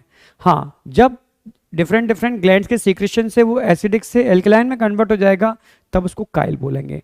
तो ऑलरेडी बहुत सारी बातें मैंने आपको क्लियर की है, ठीक है। बस ध्यान रखना है, स्टमक के अंदर जो मूवमेंट होते हैं इनको हम क्या बोलते हैं, चर्निंग, ठीक है। और माउथ के अंदर जो मूवमेंट हो रहे हैं, मैस्टिकेशन, समझ गए ना। तो यहाँ मैस्टिकेशन के बाद डिग्लूटेशन, फिर यहाँ चर्निंग होगा, फिर डाइजेशन होगा, एब्जॉर्प्शन होगा, एसिमिलेशन होगा, डेफिकेशन होगा। माउथ के अंदर जो फूड है बोलस है, यहां पर काइम है, यहां काइल है। अब बताओ यहां तक अगर वाकई में समझ में आया तो आग लगाओ। हाँ एकदम क्लियर, एकदम बढ़िया तरीके से रिस्पॉन्स दो कि हाँ भाई समझ में आ गया। एकदम अच्छी तरीके से बताओ, एकदम समझ में आना चाहिए।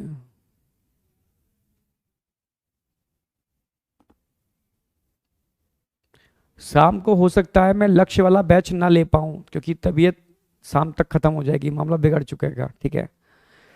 तो लक्ष्य के बच्चे जो इस समय क्लास ले रहे हैं, इस बैच में लक्ष्य के बच्चे भी हैं, तो बेटा शाम को शायद क्लास ना हो पाए, क्योंकि अब बस मामला लास्ट है, इसके बाद कहानी खत्म। ओके, बहुत बढ़िया, बहुत बढ़िया, यानी क्लियर है।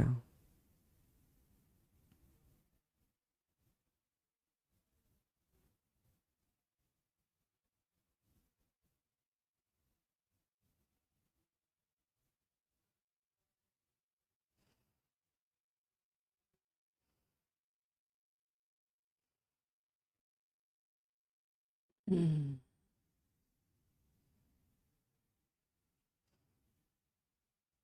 चलो बहुत बढ़िया, यानी एकदम क्लियर है, एकदम क्लियर है। ओके, चलो अब बात करते हैं प्रोसेस ऑफ डाइजेशन, ठीक है। तो आज मैं प्रोटीन की जगह कुछ और करा देता हूँ, प्रोटीन में तो टाइम लगेगा काफ़ी। अच्छा इतना ही कराया है, ठीक है। एक काम करते हैं हम, डाइजेशन ऑफ प्रोटीन की जगह हम डाइजेशन ऑफ स्टार्च पढ़ा देते हैं आज।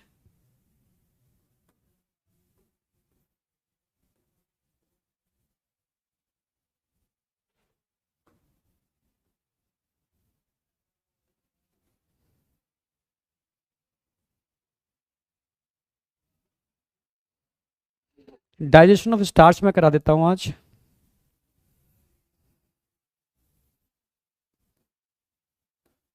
फिर मैं एनसीईआरटी लेता हूँ, ठीक है। एनसीईआरटी तो हो ही गई। Digestion of starch number one. देखो आपके टोटल चार फूड हैं, स्टार्च है, प्रोटीन है, न्यूक्लिक एसिड है और फैट है। इन चारों का डाइजेशन कराऊंगा मैं, जिसमें पूरा प्रोसेस खत्म हो जाएगा आपका और डाइजेशन का चैप्टर खत्म हो जाएगा। तो एक तो मैं आज करा देता हूँ, अगली क्लास में बचे हुए सारे हो जाएंगे, मतलब लगभग चैप्टर एंड हो जाएगा नेक्स्ट क्लास के अंदर, लगभग एंड हो जाएगा, ठीक है। मतलब सेकंड लास्ट क्लास होगी आज हमारी, लास्ट, अगली लास्ट ही हो जाएगी। तो आज हम कराने वाले हैं digestion of starch number one.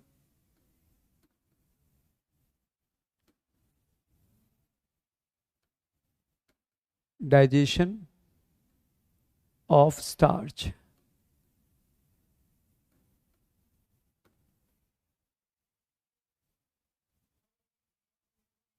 Starch समझते हो? स्टार्च क्या होता है? स्टार्च मतलब पॉलीसेकेराइड, ठीक है। डाइजेशन ऑफ स्टार्च मतलब पॉलीसेकेराइड, स्टार्च या कार्बोहाइड्रेट बोल सकते हो, की बात है।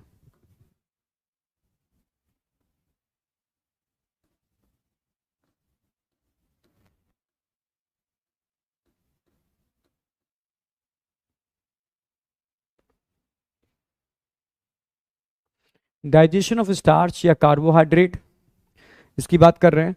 तो पहला क्वेश्चन तो बनता है कि कार्बोहाइड्रेट का डाइजेशन कहाँ से स्टार्ट होता है, which of the following part of gut, ठीक है, responsible for digestion of starch. आप बोलोगे माउथ। इनिशिएशन, इनिशिएशन कहाँ से होगा, माउथ। फिर कहाँ होगा, ड्यूडेनम, और इंटेस्टाइन में आके कंप्लीट हो जाएगा। तो डाइजेशन ऑफ स्टार्च या कार्बोहाइड्रेट की हम बात कर रहे हैं। सबसे पहले ए,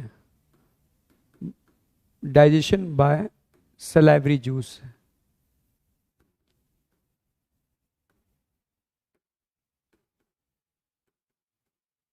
सलाइवरी जूस कहाँ पर रिलीज होता है, माउथ के अंदर।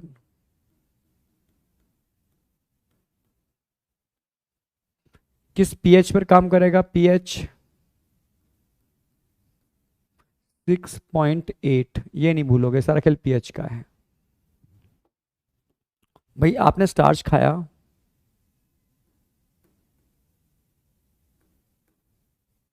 ये टूटेगा। पहले पहले पता होना चाहिए स्टार्च होता क्या है। ये एक पॉलीसेकेराइड है। क्या है, एक पॉलीसेकेराइड। समझाता हूं मैं।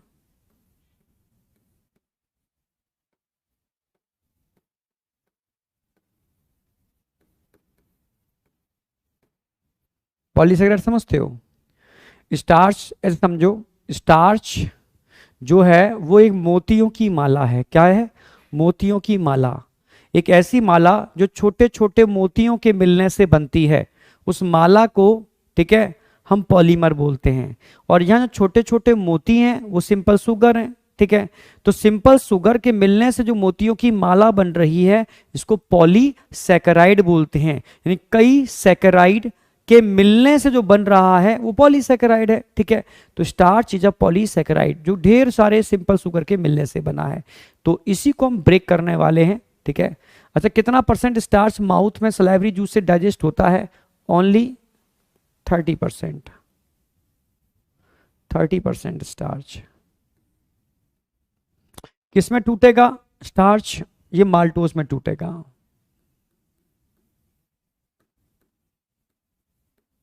अच्छा, माल्टोज क्या है? ये डाइसैकेराइड है, डाइसैकेराइड।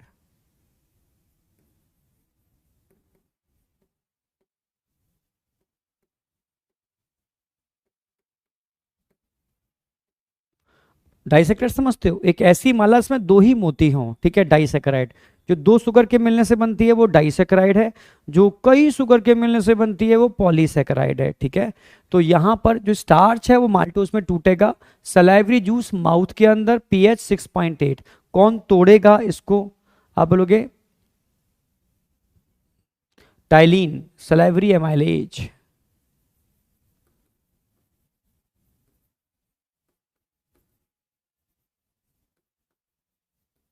क्या बोलते हैं इसको? टाइलिन, सलाइवरी एमाइलेज या टाइलिन, ठीक है। तो ये सलाइवरी एमाइलेज या टाइलिन स्टार्च को माल्टोज में तोड़ेगा। एक पॉलीसैकेराइड है, एक डाइसैकेराइड है, ठीक है। 30% स्टार्च हमारे माउथ में टूट जाता है, पर ये उन लोगों के अंदर टूटता है जो खाने को धीरे धीरे खाते हैं, चबा चबा के खाते हैं। जो खाने को निगलते हैं उनके अंदर 30% स्टार्च का डाइजेशन नहीं होता। समझ रहे हो? हाँ बेटा, टाइलिन बोल सकते हो, ठीक है, या salivary amylase. Okay, next class किसकी है? नेक्स्ट क्लास जो होगी वो रेस्पिरेटरी सिस्टम की होगी। नेक्स्ट चैप्टर रेस्पिरेटरी सिस्टम आएगा, ठीक है। यानी breathing and exchange of gases, बहुत कंसेप्चुअल है, ठीक है। तो अगले लेक्चर के बाद जो लेक्चर आएगा उसके अंदर आएगा, ठीक है। यानी एक लास्ट लेक्चर और बचा हुआ है मान के चलो उस चैप्टर का, उसके बाद breathing and exchange of gases start कर देंगे। संडे वाला सेशन मत भूलना, वो आपको लाइव लेना है, क्योंकि लाइव में ही वो इंटरेक्शन होगा, वो एनर्जी मेंटेन रहेगी, ठीक है। तो बस ये दो सेशन रहेंगे आपके, एक संडे को, फिर मंडे से तो आपकी क्लास चालू हो जाएगी। तो मंडे को हम डाइजेशन का लगभग एंड कर देंगे, और ट्यूसडे, वेडनेसडे, थर्सडे आपका रेस्पिरेटरी चालू हो जाएगा, ठीक है। जो अब टेस्ट जो आएगा उस पूरे टेस्ट के अंदर डाइजेस्टिव सिस्टम पूरा आने वाला है, ठीक है। जो अब टेस्ट आएगा उसमें डाइजेस्टिव सिस्टम पूरा आएगा, एकदम कमांड कर लेना डाइजेस्टिव सिस्टम के ऊपर, ठीक है। चलो, सलाइवरी जूस समझ में आ गया? ये कहां पर हो गया? माउथ के अंदर। स्टमक में कुछ नहीं होता। अब हम लास्ट में लेके आ रहे हैं भाई, 30 हो गया ना, बचा हुआ B, by pancreatic juice. Pancreatic juice, pancreatic juice कहां पर? पैनक्रियाटिक जूस कहां पर? इंटेस्टाइन, ड्यूडेनम के अंदर।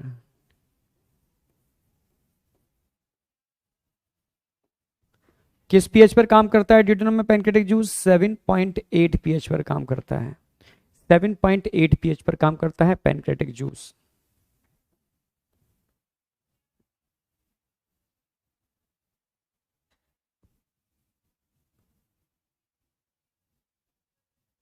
Pancreatic juice 7.8। अब भाई 30% कन्वर्ट हो गया, सेम यही मैकेनिज्म होगी, बस में रिमेनिंग हम 70% की बात कर लेंगे। यहां पर भी क्या होगा? स्टार्च टूटेगा माल्टोस के अंदर,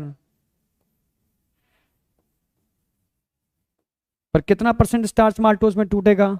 बचा हुआ 70%, बचा हुआ 70%, रिमेनिंग 70% स्टार्च माल्टोज में टूट जाएगा। माल्टोज डाइसैकेराइड है, बता चुका हूं। बस अंतर इतना होगा, यहां पर सलाइवरी एमाइलेज था तो यहां पर पैनक्रियाटिक एमाइलेज होगा, पैनक्रियाटिक यहाँ पर पीएच कितनी थी, 6.8 पीएच पर काम हुआ था, तो यहाँ पर पीएच क्या होगी, 7.8 पीएच पर काम होगा। यानी एंजाइम एक ही है, ये भी एमाइलेज है, ये भी एमाइलेज है, ये भी स्टार्च को माल्टोज में तोड़ रहा है, ये भी स्टार्च को माल्टोज में तोड़ रहा है, पर ये एमाइलेज काम करता है 6.8 पीएच पर और ये एमाइलेज काम करता है 7.8 पीएच पर। यानी यहां सिर्फ पीएच का अंतर है, ये ध्यान रखना है, ये नीट में आया हुआ क्वेश्चन है, पीएच का अंतर है, ठीक है। समझ में आया नहीं आया? ये स्टार्च समझ रहे हो, स्टार्च का मतलब आपने क्या खाया, आपने ब्रेड खाया, आपने ब्रेड खाया, थोड़ा बैठ जाता हूं यार, है ना, थोड़ा सा, आपने ब्रेड खाया, और यार आपने ब्रेड खाया, ब्रेड में क्या होता है, स्टार्च होता है, ठीक है। जब आप ब्रेड खाओगे तो ब्रेड कहाँ आएगी, ब्रेड सीधी, ठीक है, माउथ में जाएगी।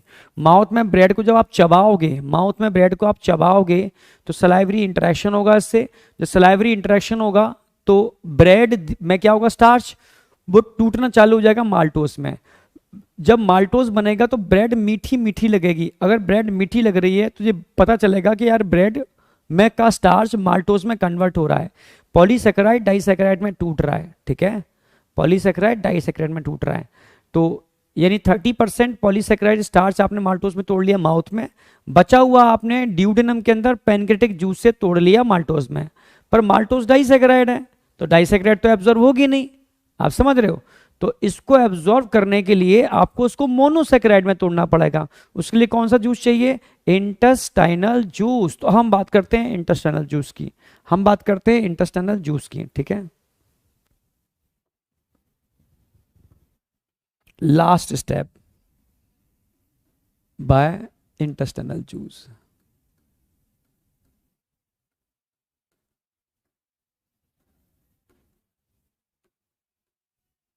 अगर मैं इंटेस्टाइनल जूस की बात करता हूं तो इंटेस्टाइनल जूस वो जूस है, ठीक है, सक्कस एंटेरिकस, ये भी किस पीएच पे काम करता है, पीएच वही 7.8, 7.8 पर काम करेगा।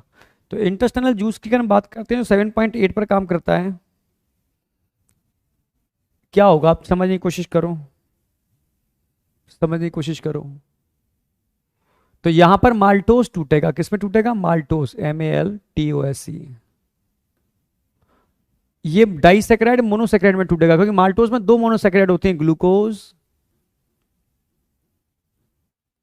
Plus glucose, glucose plus glucose. तो माल्टोस टूटेगा ग्लूकोज प्लस ग्लूकोज में, तोड़ेगा कौन, माल्टेज, माल्टेज। माल्टेज कहाँ निकलता है, माल्टेज इंटेस्टाइनल जूस का पार्ट है, तो यही माल्टेज ने माल्टोस को तोड़ दिया ग्लूकोज प्लस ग्लूकोज में, इसका क्या हो जाएगा, एब्जॉर्प्शन, ये होगी मोनोसेकेराइड। ये कौन है, मोनोसेकेराइड, मोनोसेकेराइड्स। यानी डाइसेकेराइड टूट गई मोनोसेकेराइड में, इनका क्या हो जाएगा, एब्जॉर्प्शन।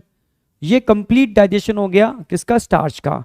पर मान लो आप ब्रेड के संग एक ग्लास दूध ले रहे हो जिसमें चीनी भी डाल रखी है, तो दूध में एक डाइसेकेराइड होती है लैक्टोज, और चीनी में डाइसेकेराइड होती है सुक्रोज, तो इसको भी तोड़ना है तो उसके लिए इंटेस्टाइनल जूस चाहिए, ठीक है।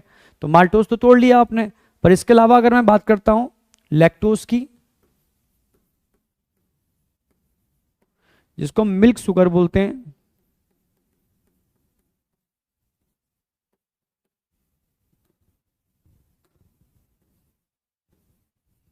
मिल्क शुगर लैक्टोज, इसको तोड़ने वाले एंजाइम भी इंटेस्टाइनल जूस में ही होते हैं। लैक्टोज आप जानते हो किसमें टूटती है, ग्लूकोज प्लस गैलेक्टोज।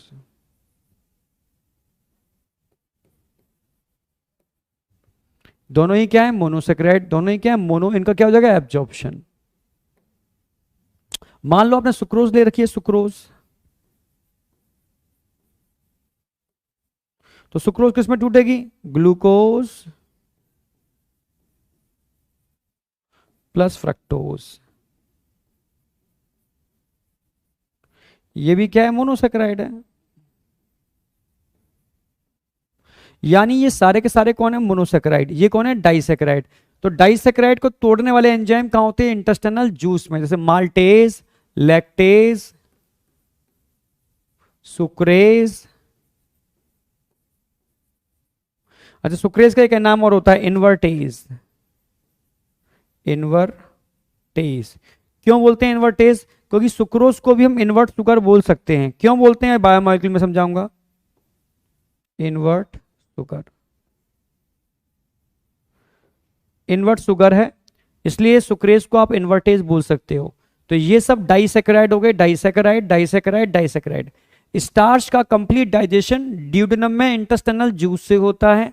लैक्टोज सिर्फ इंटेस्टिनल जूस से ही होता है। सुक्रोज भी इंटेस्टिनल जूस से होता है। ये जरूर ध्यान रखना, माल्टोज में कौन से मोनोसेकेराइड होते हैं, लैक्टोज में कौन से मोनोसेकेराइड होते हैं, और सुक्रोज में कौन से मोनोसेकेराइड होते हैं। ये कंप्लीट डाइजेशन हो गया किसका? आप बोलोगे सर स्टार्च का। फिर से बोल रहा हूं, आपने स्टार्च खाया, आपने स्टार्च खाया, स्टार्च माउथ में गया, कितना परसेंट स्टार्च माउथ में डाइजेस्ट होगा? 30%। किसमें टूटेगा? माल्टोज में। अब ये माल्टोज और बचा हुआ 70% स्टार्च कहां पहुंचेगा? स्टमक में। कुछ होगा? कुछ भी नहीं होगा स्टमक में। कहां पहुंचेगा? ड्यूडेनम में। कुछ होगा? यस। बचा हुआ 70% स्टार्च भी माल्टोज में टूटेगा। किसके थ्रू? आप लोगे पेनक्रियास से निकलने वाले जूस के थ्रू, उसमें मिलने वाला एमाइलेज, उसको भी माल्टोज में तोड़ देगा। अब सारा माल्टोज किस में कन्वर्ट होगा? Glucose plus glucose. कौन तोड़ेगा? आप लोग इंटेस्टिनल जूस का माल्टेज। कंप्लीट डाइजेशन हो गया स्टार्च का, ठीक है। पर आपने अगर लैक्टोज या सुक्रोज ले रखा है तो उसको तोड़ने वाले एंजाइम भी इंटेस्टिनल जूस में होंगे, जैसे लैक्टेज, सुक्रेज। क्लियर है बिल्कुल? जो लैक्टोज को ग्लूकोज प्लस गैलेक्टोज में और सुक्रोज को ग्लूकोज प्लस फ्रक्टोज में ब्रेक करने के लिए रिस्पॉन्सिबल हैं।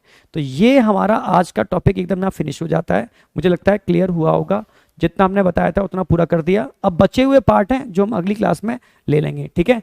तो बस एक होमवर्क मैंने दिया था आपको लास्ट क्लास में, होमवर्क याद हो। एनसीईआरटी मैंने पूरी करा दी है, कुछ बचा नहीं एनसीईआरटी में तो, ठीक है। लास्ट क्लास में होमवर्क दिया था, स्टेटमेंट बेस्ड क्वेश्चन दिए थे मैंने। स्टेटमेंट फर्स्ट क्या है? Wall of alimentary canal possess 6 layer, wrong हो गया, ठीक है। Serosa is the inner most layer, ये भी रॉन्ग हो गया। तो दोनों ही रॉन्ग है।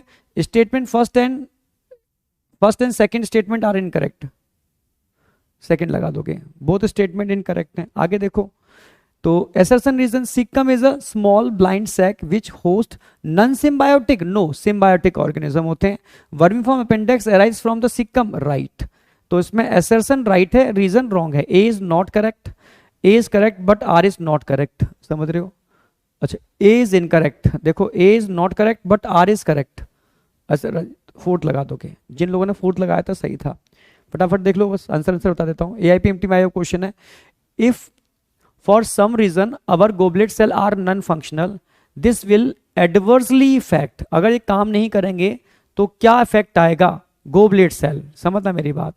तो गोबलेट सेल का मेन काम क्या होता है? इसका लगाओगे आप, गोबलेट सेल म्यूकस को रिलीज करते हैं, और म्यूकस का मेन रोल क्या होता है? Movement of food down in intestine, क्योंकि गोबलेट सेल म्यूकस रिलीज करते हैं जो फूड को अंदर निकलने में हेल्प करता है।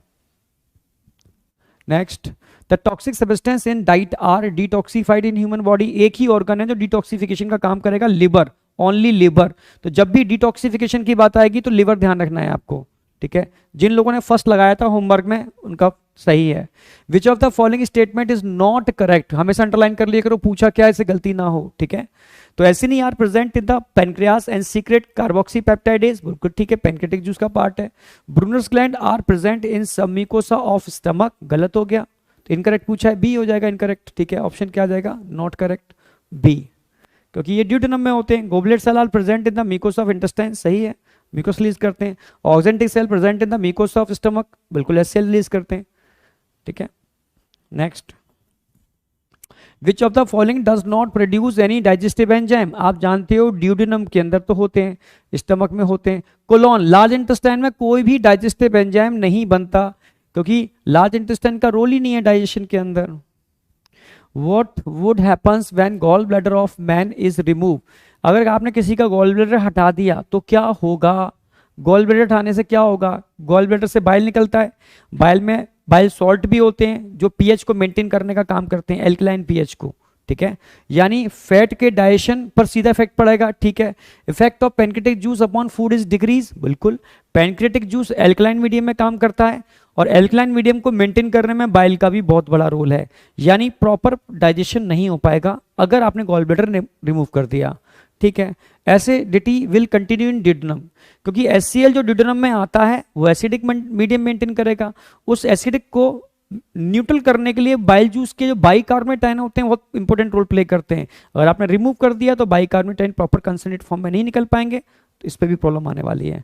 तो all of these, D option लेके आने वाले हो, ठीक है। आगे चलो, ठीक है। इन्होंने पूछा है 2 डक्ट दे रखे हैं A और B, A ब्लॉक कर दो, बंद कर दो A को, और B को भी बंद कर दो, ठीक है। तो किस पर इफेक्ट नहीं पड़ेगा, क्या पूछ रहे हैं, किस पर इफेक्ट नहीं पड़ेगा? Concentration of the bile and secretion of the pancreatic juice. Bile का कंसंट्रेशन कहां पर होगा? गॉल ब्लैडर में, नहीं हो पाएगा, ब्लॉक कर दिया, ठीक है। Synthesis of bile juice and secretion of insulin, bile juice की सिंथेसिस कहां होती है? लिवर में, इस पर कोई इफेक्ट नहीं पड़ने वाला, होता रहेगा। इंसुलिन का सीक्रेशन ब्लड में होता है, इस पर भी कोई इफेक्ट नहीं पड़ेगा। बी ऑप्शन आएगा, बिल्कुल सही, बी ऑप्शन, जो बी लगाया है सही लगाया है, ठीक है। Synthesis of bile juice and release of pancreatic juice, इस पर इफेक्ट पड़ने वाला है। Concentration of bile juice and release of trip, इस पर भी इफेक्ट पड़ने वाला है। कोलीसिस्टाइटिस, कोली मतलब बाइल, सिस्ट मतलब ब्लैडर, आइटिस मतलब इन्फ्लामेशन। कोलीसिस्टाइटिस मतलब गॉल ब्लैडर का इन्फ्लामेशन, इसी को कोलीसिस्टाइटिस बोलते हैं, गॉल ब्लैडर इन्फ्लामेशन को। तो आज का होमवर्क टोटली PYQs दे रहा हूं मैं होमवर्क के अंदर, ठीक है। या एक काम करो, आज PYQs छोड़ो, ठीक है, क्योंकि संडे को मैं PYQs कराने ही वाला हूं सारे के सारे, ठीक है। तो संडे को मिल रहे हैं सारे PYQs और एक सुपर सेशन के साथ, तो वहां डिस्कस कर लेंगे इस वाले सेशन को, ठीक है। तो आज होमवर्क नहीं है, आज तो बस रिवीजन कर डालो सारा का सारा और NCERT पढ़ डालो, बस इतना ही आपका होमवर्क है, ठीक है। तो आज का होमवर्क छोड़ते हैं, इतना ही रखते हैं, ठीक है। ओके बेटा, thank you, all the best, आज इतना ही रखते हैं, बाय बेटा, ठीक है। संडे को भूलना मत, संडे को मिल रहे हैं हम सब लोग, ठीक है, और मंडे से कंटिन्यू करते हैं। Thank you, all the best, all the best बेटा, थैंक यू, बाय बेटा।